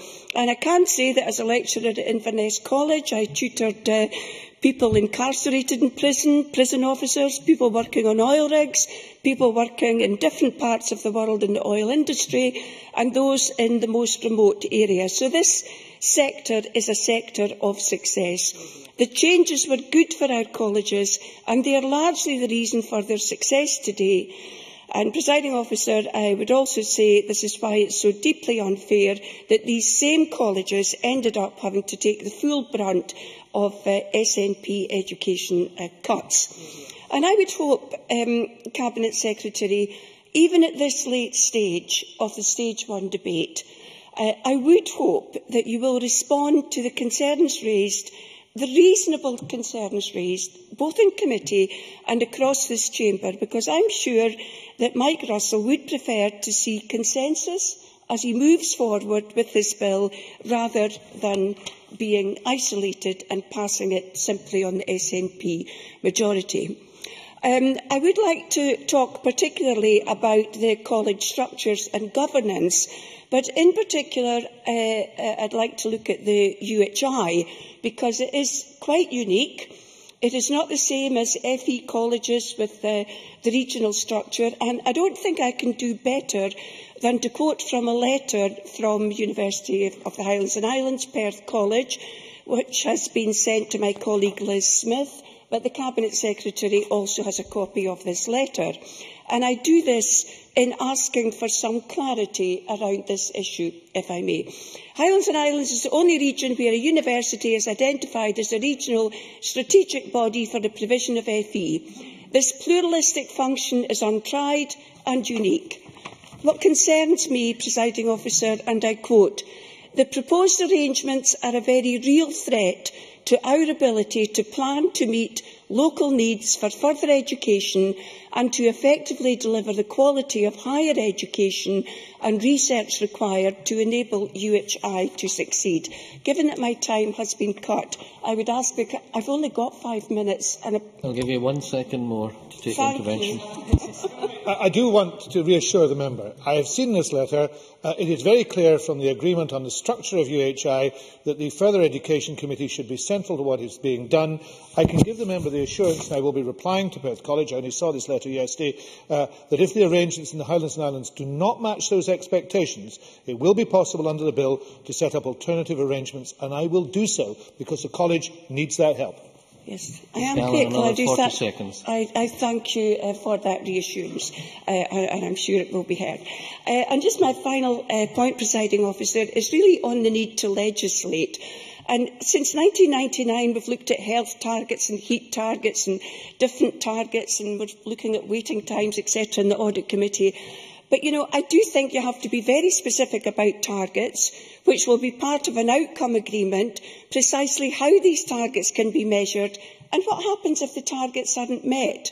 And I think it's easy to say we'll have a target, but I do think it's far more difficult to measure. So just finally, Presiding Officer, all I would say, what strikes me about this debate is the consistency within the evidence provided, the lack of clarity within many key sections of the bill and the many questions about why it is needed, and it certainly does not sound like a good base for legislation in any parliament. Thank you very much. Now call on Marco Biaggi to be followed by Jenny Mara. 5 minutes, please. Thank you, Presiding Officer. And I contribute really with two hats on, one as a committee substitute and the other as a constituency member with, I think, the second greatest concentration of university jobs and students of any constituency member in the country. And within my constituency, we have, of course, the University of Edinburgh, which we always are able to celebrate as being the highest performing Scottish university in international league tables. We sometimes don't celebrate that enough because obviously we're Scottish and we don't talk about our successes, but Edinburgh has chosen to compete in international league tables in what they rank research excellence, teaching excellence, cosmopolitan nature.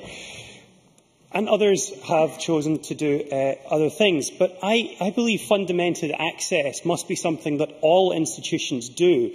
A university isn't fulfilling its objectives if it is excluding. Edinburgh University has taken fantastic steps with being an early adopter of contextual admissions and making great attempts to reach out into the local area. But there's no university that really can have an excuse to have artificial barriers. And one thing is quite clear to me from looking at the data, and that is that the status quo nationally is not an option. Those who say that legislation isn't necessary, really it is incumbent on them to say what else they would do. And this is, after all, stage one, as was said by Liam MacArthur. If you agree with the general principles of this bill, then it is incumbent on you to support it at this stage and then work at stage two to improve it. I do fundamentally agree with the general principle of widening access. I accept that the Conservatives have a principled disagreement and therefore I wouldn't include them in that characterisation. Yeah. Elizabeth Smith. I do thank the member. Please be under no illusions whatsoever. We are not against widening access. And you make a very good point in terms of the advances that Edinburgh University has done. They have done that without legislation, and there are many other universities who are doing exactly the same. Could you just explain why you think, could the member just explain why you think that the legislative process is so important and it can't be delivered by other means? To clarify, I was stating that the Conservatives have a principled opposition to the bill, as in the issue of autonomy, whereas other groups here seem to have broad support for the principles of the bill, but are nonetheless poised to vote against. I would say that targets are very strong at concentrating the mind and increasing scrutiny, and we actually have to move from an inputs model to an outputs, where we are actually measuring the results of each institution. I have to say Edinburgh has been slightly disappointing if you look at the SIMD measure, which actually takes me on really very little time to the issue of the SIMD measure, which has been touched on. SIMD is a good basis, but just as the legislation isn't the last word, and it's all about the flexibility that is shown and how we go on from that, I think we do need to look further than simply the SIMD measure.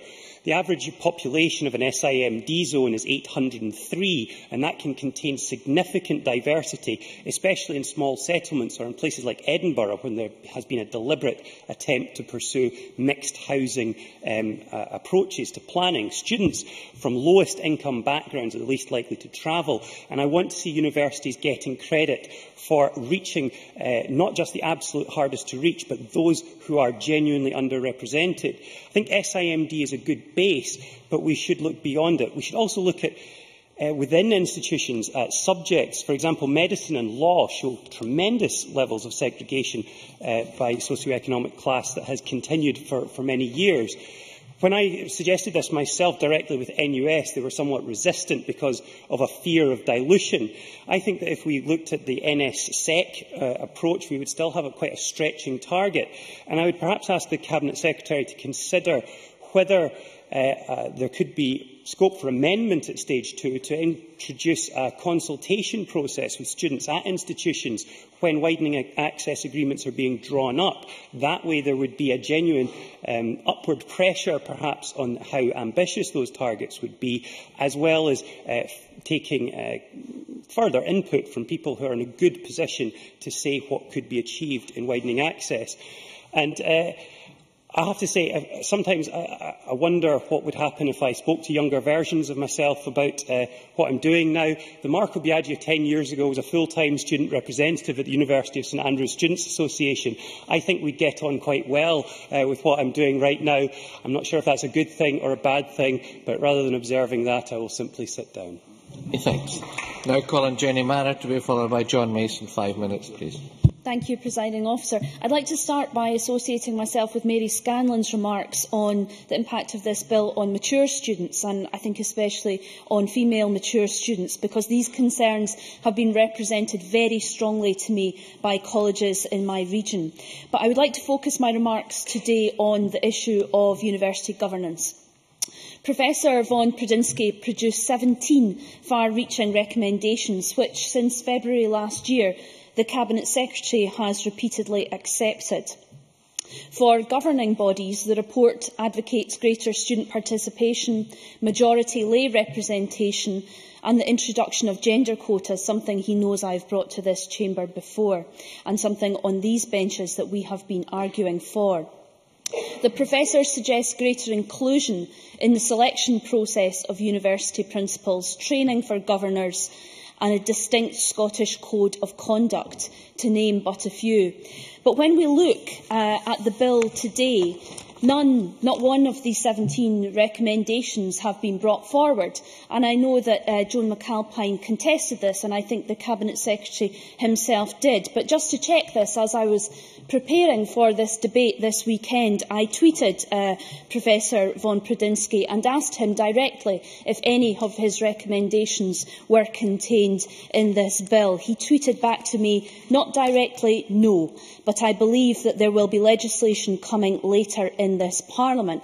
Cabinet Secretary, I would suggest to you that you commissioned this report in light of this bill coming forward, and why you want to delay his recommendations for another 2 years, having accepted them all since February, I'm not quite sure, but you might want to clarify that in your closing remarks today. Because despite this report being commissioned by the Cabinet Secretary and accepted by the Cabinet Secretary, all the bill does is provide for Scottish ministers to withhold funding to a university that doesn't comply with this vague idea of good governance. Because, as the committee pointed out in its evidence session last month, this provision is too vague to scrutinise without any clear definition of good governance alongside it. Without a proper definition of good governance on the face of the bill, it is not clear when and how sanctions will be used.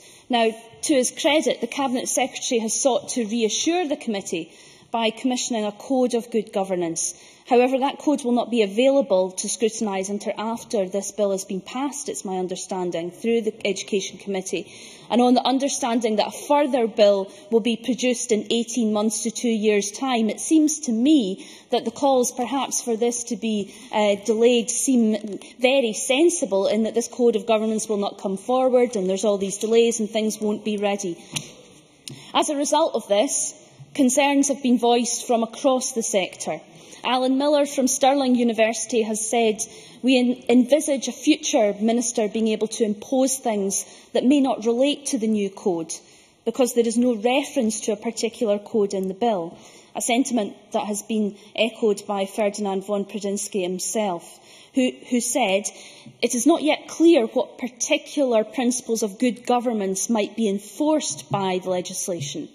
Moreover, the fear has arisen that the provision could be used to apply some other specified set of principles of good governance, or might even, at some future date, be used to apply the views of particular politicians or officials. Personally, Cabinet Secretary, I would like to see gender quotas on the face of primary legislation, as I've put to you before. I would like us to enshrine a student's right to choose their governing body in statute. And I would believe it would be progressive to enshrine the election of academic boards in our law. And I think that this bill before us would be a good opportunity to do so, because the pressure of your legislative programme, as many of your colleagues on the front bench of the government have told us, is very pressured this Parliament and perhaps might not leave room for your second bill. So why not take the opportunity now?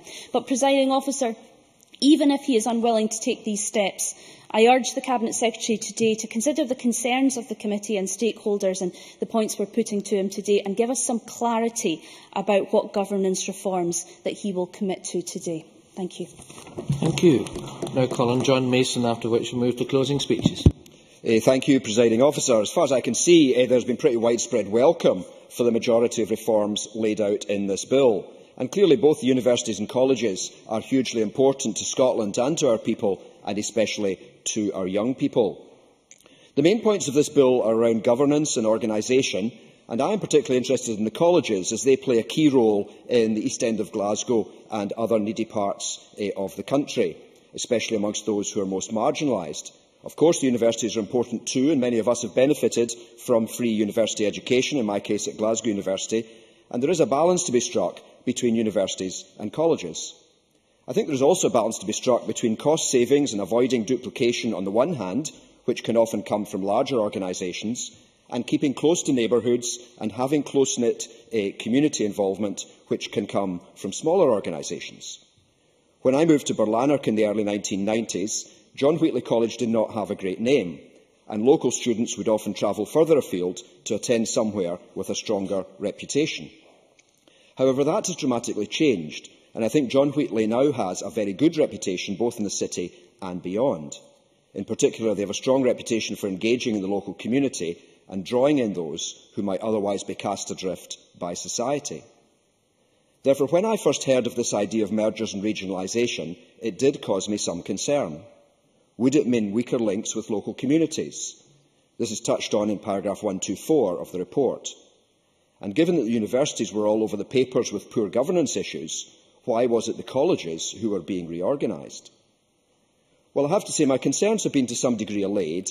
The three colleges in my area, John Wheatley, North Glasgow and Stowe, have thrown themselves into merger talks with some enthusiasm.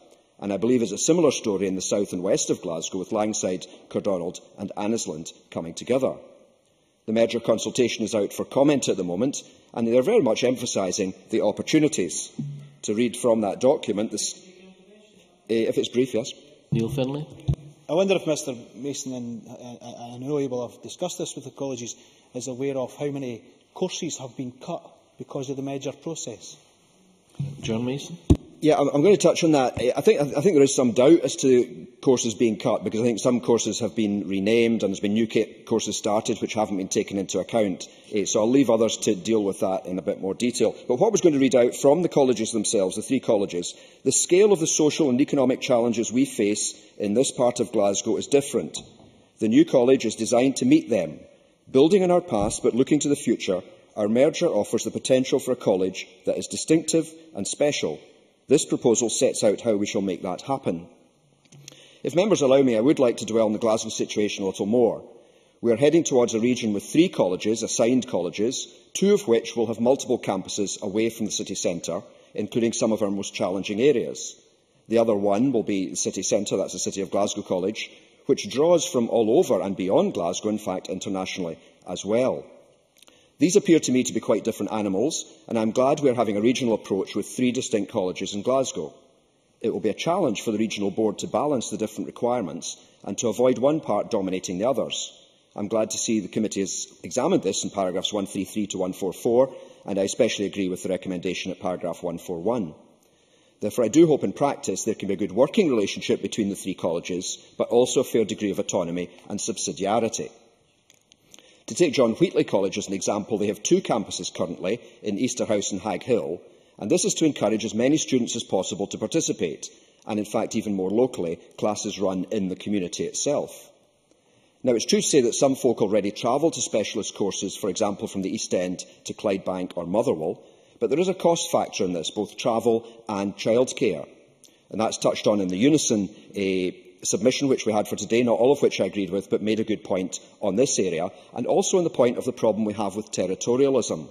I'm not saying we should accept that in the longer term in Glasgow, and there is some good work being done to tackle this. But if we want to engage as many people as possible and draw in those furthest from employment, we do need to make college provision as local as we can. It is a balance, and I'm not saying it's easy to achieve. So overall, I believe this bill brings about a major change in the way our universities, and especially our colleges, are organised. I note there is an openness to amendment at stage 2, and I look forward to seeing what they are. Many thanks. I now call on Liz Smith to wind up on behalf of the Conservatives. 6 minutes, please. Thank you, Deputy Presiding Officer. I think this has actually been a very good debate, and Claire Adamson, in her contribution, asked us to consider the Stage 1 process against the criteria that were set out by the Government in the initial stages. And if I remember her correctly, I think it was whether we should provide better support for jobs and economic growth, whether the bill would improve the life chances of students, and whether it would fundamentally change the provision of skills to link with the demands in local economies. And I think that's a very important question to ask the Chamber, because it is something that the Scottish Conservatives have taken very much as a serious process. And we listened very carefully to the range of stakeholders right across both the college and university sector as to how they do see the bill in relation to these specific objectives. And as the convener of the committee and Liam MacArthur have both rightly said, there is no particular objection to the overall direction of policy, and that is summed up in the committee's report, although that is with the very considerable exception of increasing the powers of ministers, where I think there is a very genuine concern. But it is in the detail where this bill has had its greatest difficulty, and it is on that basis where I think people have come to doubt whether the bill is the most effective way of achieving the objectives that were set out. Indeed, I think that feeling has been heightened by the Government, which is on record almost every time they talk about colleges and universities as the fact that they are already delivering the valuable skills that training young people and mature students need, that they are beginning already to take very substantial steps to widen access and to tackle youth unemployment. And so I think, given that the policy and financial memorandum do not have the sufficient evidence that we need to be able to see exactly why this bill, as opposed to other measures, will actually improve the education in our colleges and universities. And I think, Cabinet Secretary, I think that is some very important reflection for us all as we move towards Stage 2. Now, the Scottish Government has argued that the whole bill was necessary because of the technical and administrative underpinning that it will give to the reforms of colleges and universities. And I think up to a point that is correct, but I certainly we don't think we need the size of this bill, and certainly the ungainly size and the very considerable lack of clarity has muddled that. Firstly, on the question of college structure, which has really been the main focus for the bill, it has attracted a very substantial degree of evidence that the regional boards are a new layer of governance, and there is still some doubt as to how the funding mechanism will work with the lines of accountability when it comes to meeting the financial requirements of the assigned colleges. Yes, of course. Member for giving way. I just wonder if she agrees that actually it's better, though, in Glasgow to have 3 separate colleges rather than piling them all into one. I thank the member for that intervention. I entirely agree with what he said in his speech about the need for diversity, but we can only have that diversity if we are absolutely clear about the lines of the accountability, and I think on that basis this bill falls very seriously short. And even the Scottish Funding Council seems a little unclear as to how, within a regional plan, it would be able to apportion the funds appropriately within the assigned colleges. And in that context, I would ask the Cabinet Secretary to consider carefully that we do have this small doubt about one aspect in the context of charitable status. If the trustees of a college, which is obviously defined as the charity in that context, did not actually agree with the direction of travel implemented by the Scottish Government and the Scottish Funding Council. Overall, Oscar has given a ruling that seems very encouraging, but there is still that small area of doubt. Secondly, there is the concern that is raised by colleges and universities about the powers that are vested in the Scottish Funding Council to review the number of post-16 institutions and learning and teaching that they provide. Concerns that are very much at the centre of the wider perspectives of excessive government involvement in the sectors, just as is true for the concerns that were expressed in the higher education sector about government meddling in the management of universities as well as in the governance. I was very pleased, Cabinet Secretary, about the response you gave to Mary Scanlon when she raised the issue about UHI, because I think in the case of UHI, which is obviously an exceedingly important institution, not just because of the delivery it brings in a very local dimension to so many more rural and remote communities in Scotland, we do need clarification on these. But apart from these points, there is this problem of timescales. Now, the Scottish Government has asked us to weigh up whether or not we need legislation to improve university governance.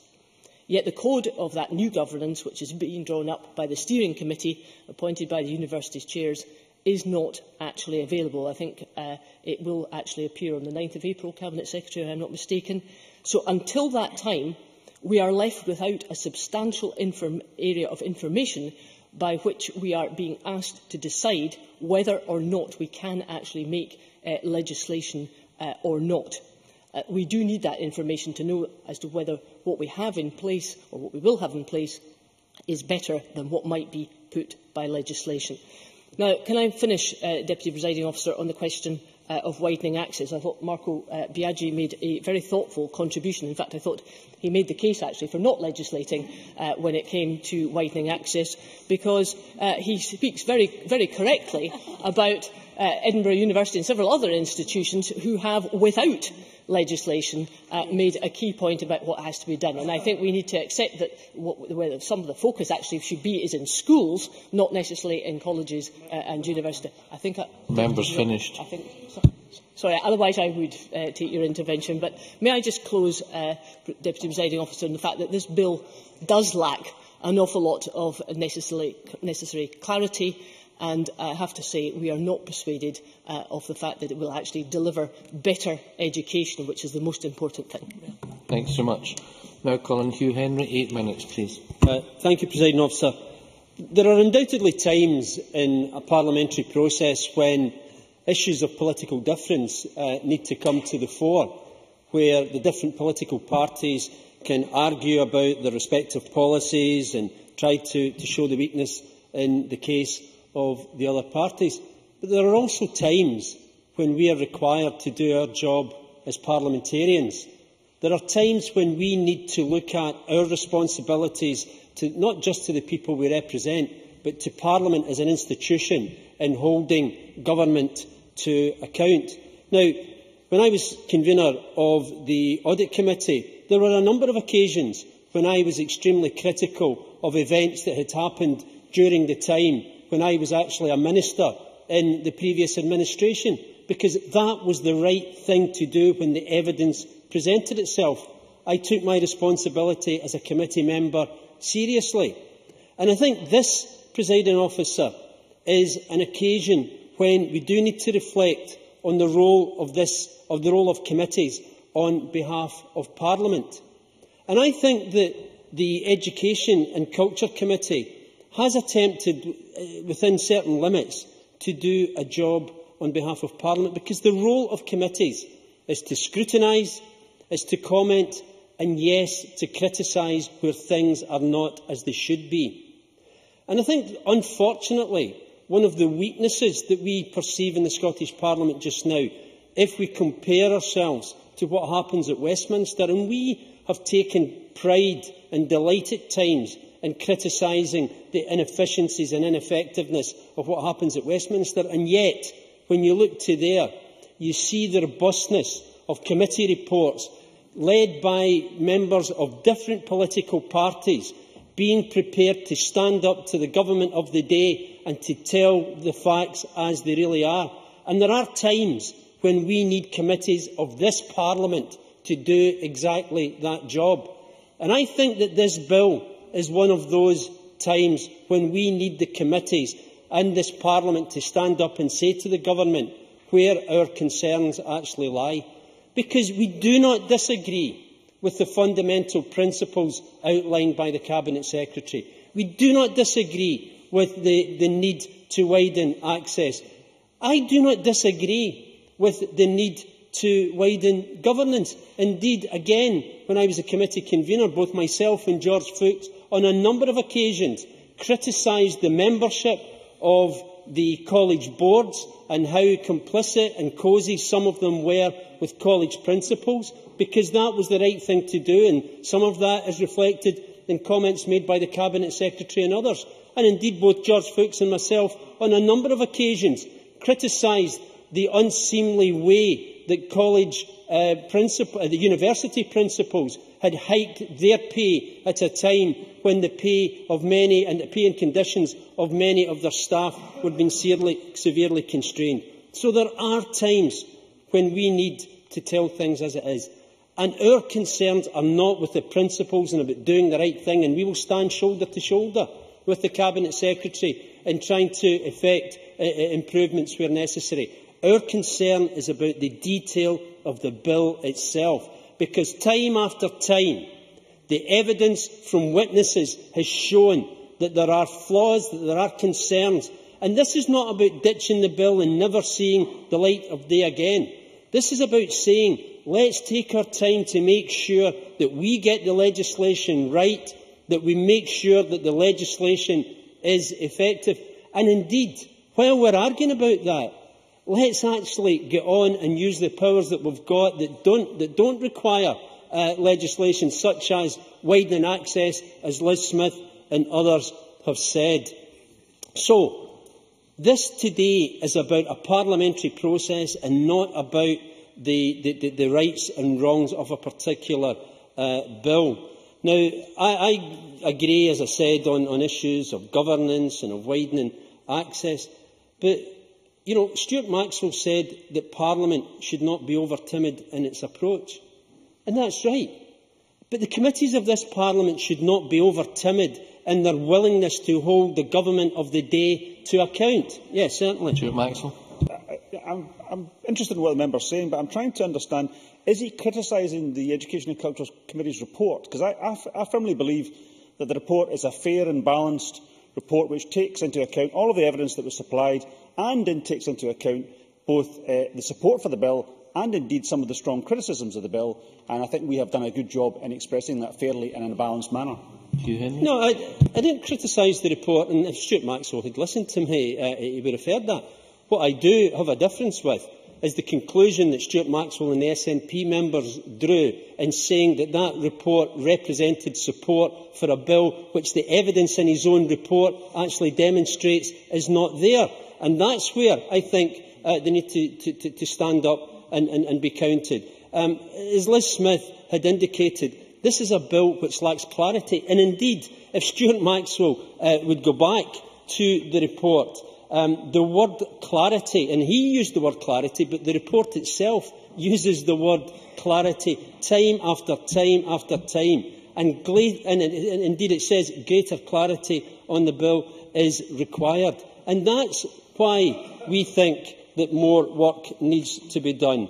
Now, George Adam gave, yet again, another very interesting history on his family's background. And I think that some of the things that he said absolutely give the reason for action to be taken about widening access. But that doesn't mean that it's a good bill. That doesn't mean that these are the right measures at this time. That doesn't mean that they shouldn't pause and reflect on what is needing to be done. And certainly Margaret MacDonald. Margaret. Thank you for giving me. You did say that it was basically a good bill and that had good intentions, and there were aspects of it that you had no criticism of. Now, I've heard of the aspects that you have criticism of, and I don't necessarily disagree with them, but what would you say is good about the bill? I didn't actually say it was a good bill. I said that the intentions were good and the principles were good, but I share Liz Smith's concerns and Liam MacArthur's concerns that the bill is bad, it's flawed, it's badly constructed. And there are efforts that we need to put in widening access. But as Liz Smith had said, and I repeat myself, that we do not necessarily need legislation. But if legislation can help, by all means. If we need legislation to widen access and the gender balance that Jenny Mara talked about, then by all means. If we need legislation to widen the access of trade union members, then by all means. So there are things where we think that more work is needing to be done. The problem is that the bill, as it stands, has not been well constructed and has not answered all the criticisms and concerns which have been expressed. So I'm not wanting to bin this or put this into the dustbin of history. What I am saying, and Scottish Labour is saying, is that we believe that the criticisms that are in the Education and Culture Committee's report are so substantial that it requires the Cabinet Secretary to go away, to reflect, and to then come back to us with something that is more fit for purpose. Thank you, Presiding Officer. And thank you. I now call on Cabinet Secretary Mike Russell to wind up the debate. Cabinet Secretary, you have until 4:59, please. Thank you very much, Presiding Officer. And I agree with Liz Smith. I also always agree with Mary Scanlon, nearly always, not today, but nearly always. I agree with Liz Smith. This has been, by and large, a productive debate. I disagree with a great deal that's been said, and I'll come on to that in a moment. But it has been an interesting debate, and I want to thank the committee and the convener for the work that they have done. I very much welcome the speech from the convener, and he is aware, as members are aware, that I have responded today to the Education and Cultures Committee Stage 1 report in some detail. And I think some of the questions that have been raised by members across the chamber will be addressed in that detail, and I shall come on to that. Presiding Officer, I had hoped the mood of the debate could continue rather than to be hectored by Mr Finlay, but let's hope that we can do that. And I was actually going to address one of the points that Mr Finlay raised at the very start. He raised a whole range of questions which he said I hadn't answered, and I think the convener was fair to point out the official report, which says at one stage that I recognise those questions, but he hasn't asked me them. And if he wants to ask me them again, then I'll answer them, but at an appropriate time. But at an appropriate time. I have lots to do and I want to make those. But I will answer one of them now, and that is the issue of the code. The member raised the issue of the code and claimed that he knew nothing about it, and essentially there was nothing about it in the legislation and that the bill couldn't proceed on that basis. He knows, and he should know, that the code development has continued apace. I, for example, met Lord Smith, who has chaired the group again yesterday. It's had 80 meetings. It's consulted 350 people. Lord Smith will, I believe, be coming to the committee to talk about the code. And indeed, the code is not referred to in the bill. And I made this point at the opening of the bill. No, I really have to make progress. I'm sorry, I have hardly any time. The code is not referred to. Section 2 says, Higher Education Institutions Good Governance. After Section 9 of the 2005 Act, insert 9A, Higher Education Institutions Good Government. The Scottish Ministers may, under Section 9(2), impose a condition that the Council must, when making a payment to a higher education institution under Section 12(1), require the institution to comply with any principles of governance or management which appear to the Scottish Ministers to constitute good practice in relation to higher education institutions. It's clear. It's not referred to in there. There is already an existing set of a code that is observed, and if there's a new code coming, I'm delighted that the committee will look at it, but it's not referred to in the bill, and it's not part of the bill, and that's very important. There is an argument from the UCU it should be in the bill. That is an amendment that the members of the committee could bring forward. However, I have to make a point about governance and management, and I suspect that might be the point that we're about to hear. The phrase governance and management, to which Liz Smith took such enormous exception, is actually a phrase from the 2005 Act in the fundable body criteria. And if she speaks to Mary Scanlon next to her, she'll find that Mary Scanlon voted for the 2005 Act with those very words in it. But if there is a requirement to change those words, I will be sympathetic to that change. Now, I want to go on and address the issue of those in this chamber who have said that essentially that the policy aims and objectives are correct in this bill. Mr Bibby said that, Mr Henry said it, but of course they couldn't vote for the bill. Now, I have to say there's an old, Mr Henry mentioned Westminster, there's an old Westminster Convention. The vote follows the voice. So if, in actual fact, the principles of this bill are correct, and indeed Mr Henry himself heard a response to Margaret MacDonald at one stage, the principles are good. Those are the very words he used, because stage 1 is about the general principles of this bill. You must vote for this bill. So in all those circumstances, those who started to list what is good about the bill, but then said they could never vote for the bill, are in a very strange position indeed, and I'll come on to that in a moment. But no, I'm sorry, I'm not going to take a point of any intervention at this stage, and I have to say, especially not from Jenny Mara, because she actually said things that weren't actually true. Now, I hope Jenny Mara will look at what she said, she will realise that she made a mistake in what she said, and she will come back and correct the record. Because the code will be available in April, and other members said that in this chamber. And I also have to say that I have already talked several times about an underpinning statute, which is why Ferdinand von Brunzinski replied in the way he did, because he knows that as well, and other members know it. And I think if Jenny Mara, no, I said I want, well, for you. Margaret MacDonald. For Margaret. I take it for age rather than beauty. If the Minister accepts that there are flaws in this, and if the opposition says basically the intention is good, can he undertake to take out the parts that are most agreed amongst the opposition should be taken out because they're details? So get them out of the principle. Cabinet Secretary. Well, as ever, Margaret MacDonald, I'm glad I took the intervention because Margaret MacDonald talks good sense. I said at the beginning, I say again now, that I am very happy to discuss amendment and improvement to the bill. And indeed, I suppose in a sense, you're done for if you do and done for if you don't. Because I said it at the beginning, and Mr Finlay and Mr Pentland seized upon that and said it was a desperate attempt to get the bill through. But I make the commitment to the Chamber. I am very, very keen that we have a collaborative attempt to ensure that this bill passes. And that is the heart of the matter. And I want members to reflect upon the heart of that matter as we go through. Because if this bill does not go through, then certain things happen. What actually happens is that we don't get better governance. We don't get wider access. And I will come to those in a moment, because that would be very serious indeed. And that is what we are talking about here.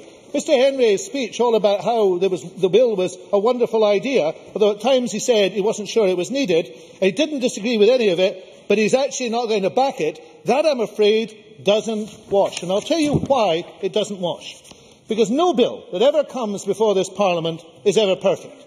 That's why there's a clear process of legislation in Scotland, which allows for improvement of bills at every stage. It's a process agreed cross-party when this party was established. It should be known to every member of this chamber.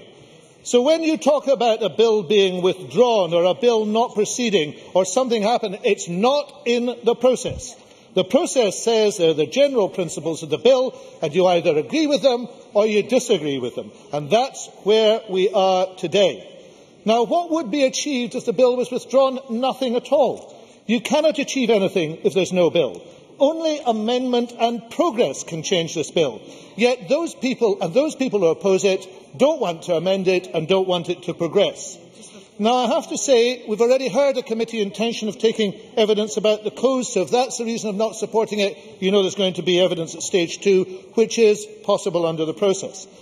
Further delay would simply mean, and this is what Labour members need to remember, further delay would simply mean that the positive proposals in this bill would fail to take effect, because the final stage of the bill's progress wouldn't take place according to the timetable already agreed. So wider access wouldn't happen. Better governance wouldn't happen. More focus on employability wouldn't happen. Essential improvements in data quality wouldn't happen. Regionalisation wouldn't happen. Now, I have to say that that is clearly, alas, what the Tories want. The sad reality, and unfortunately I've become convinced of this today, and I was getting convinced of it anyway, is that the Tories don't want the type of open access that should be in Scotland. I'm sorry, I've got to finish. I don't have the time. You have had your say. I want to have mine now. I have to say this is an elitist view of education. It's one that refuses to take the next step. It insists, I am coming to Labour in a moment, presiding officer. I hope they will be ready for it. It insists that universities and colleges cannot change and cannot improve. Now, south of the border, the Tories have been the wreckers of higher education. If they are followed today, they intend to try and wreck it north of the border, with fees, more barriers for poorer students, no change to the unaccountable system of college governance that was put in place by Margaret Thatcher. No one in Scotland is going to be surprised that those are Tory attitudes. The surprise will be that Labour will back them. Now, I want to turn to Lib Dems because I thought there was a glimmer of hope in the Lib Dems position. That's not referring to Mr Rennie. He is always a glimmer of hope. There is a glimmer of hope in that position, because I thought what Mr McCarthy said was that he required to be persuaded. Now, let me persuade him of one thing. We are open to serious amendment. If he comes forward with good ideas, we will certainly look at them. There could be a collaborative process of change, and I would welcome that. But it is, presiding officer, the position of the Labour Party that's most extraordinary. I care a lot about Scottish education. I care about widening access. I care about employability. You don't have to believe in an independent Scotland to see those are important. The vast majority of Labour voters believe in that too.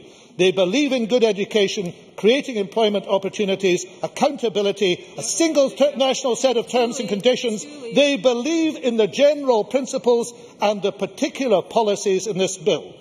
The NUS, UCU have pleaded with Labour to back this bill, and now the moment of choice has arrived.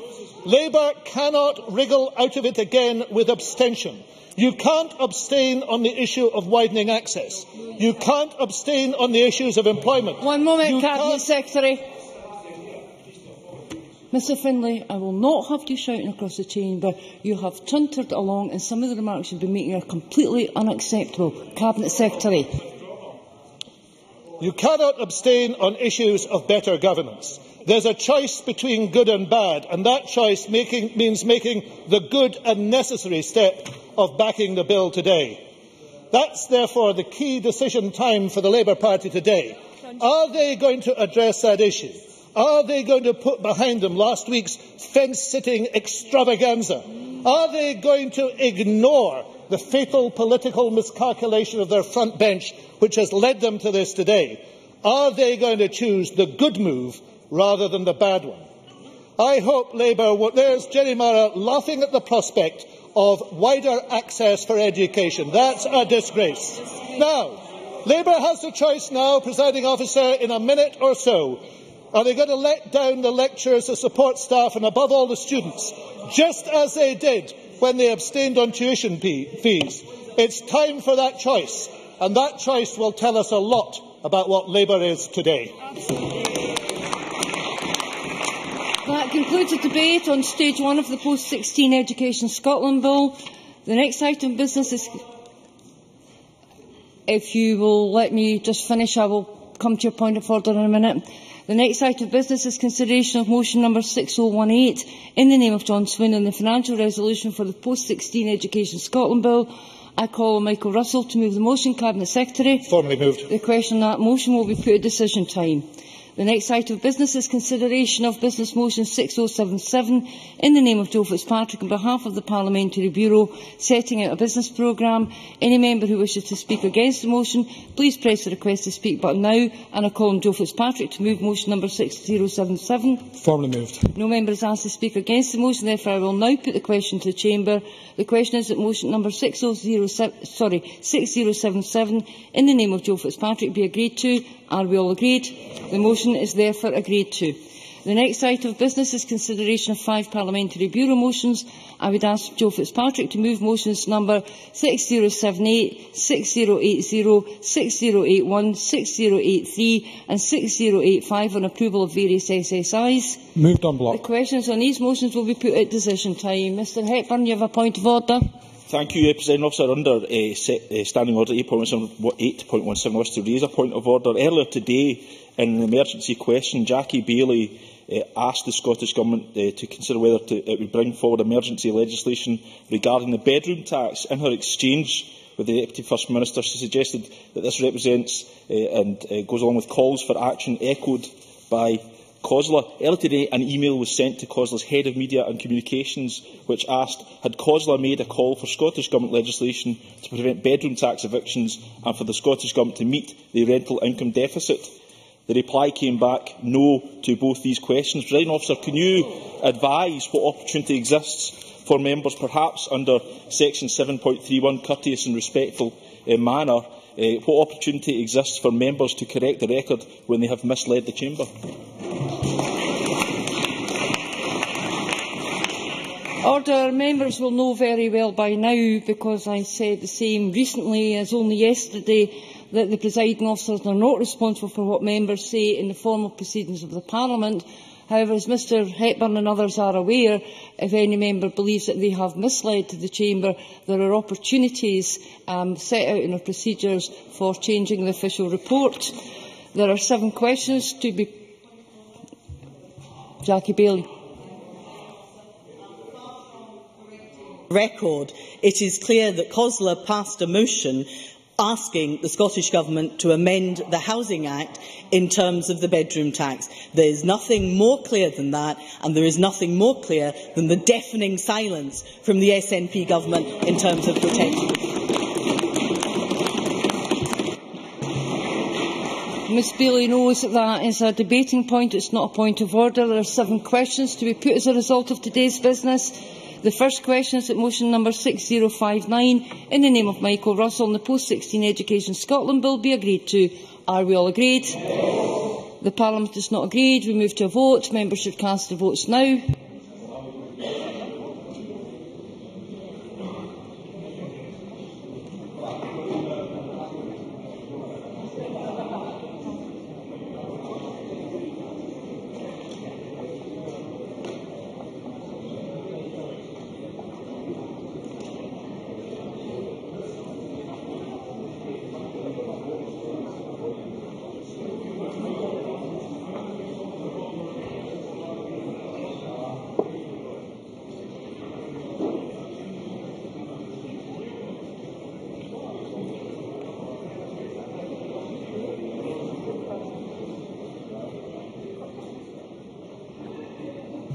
The result of the vote on motion number 6059 in the name of Michael Russell is as follows.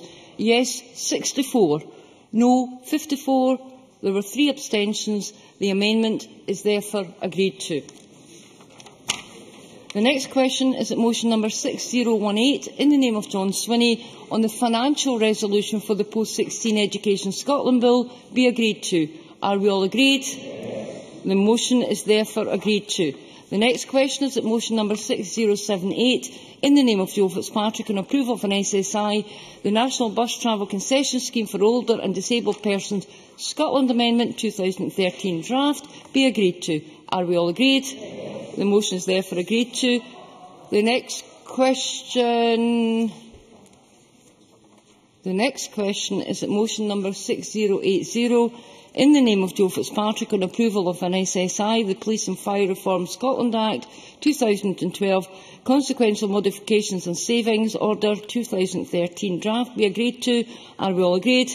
The motion is therefore agreed to. The next question is that motion number 6081 in the name of Joe Fitzpatrick on approval of SSI, Police Investigations and Review Commission Investigations Procedure, Serious Incidents of Specified Weapons, Regulations 2013 draft be agreed to. Are we all agreed?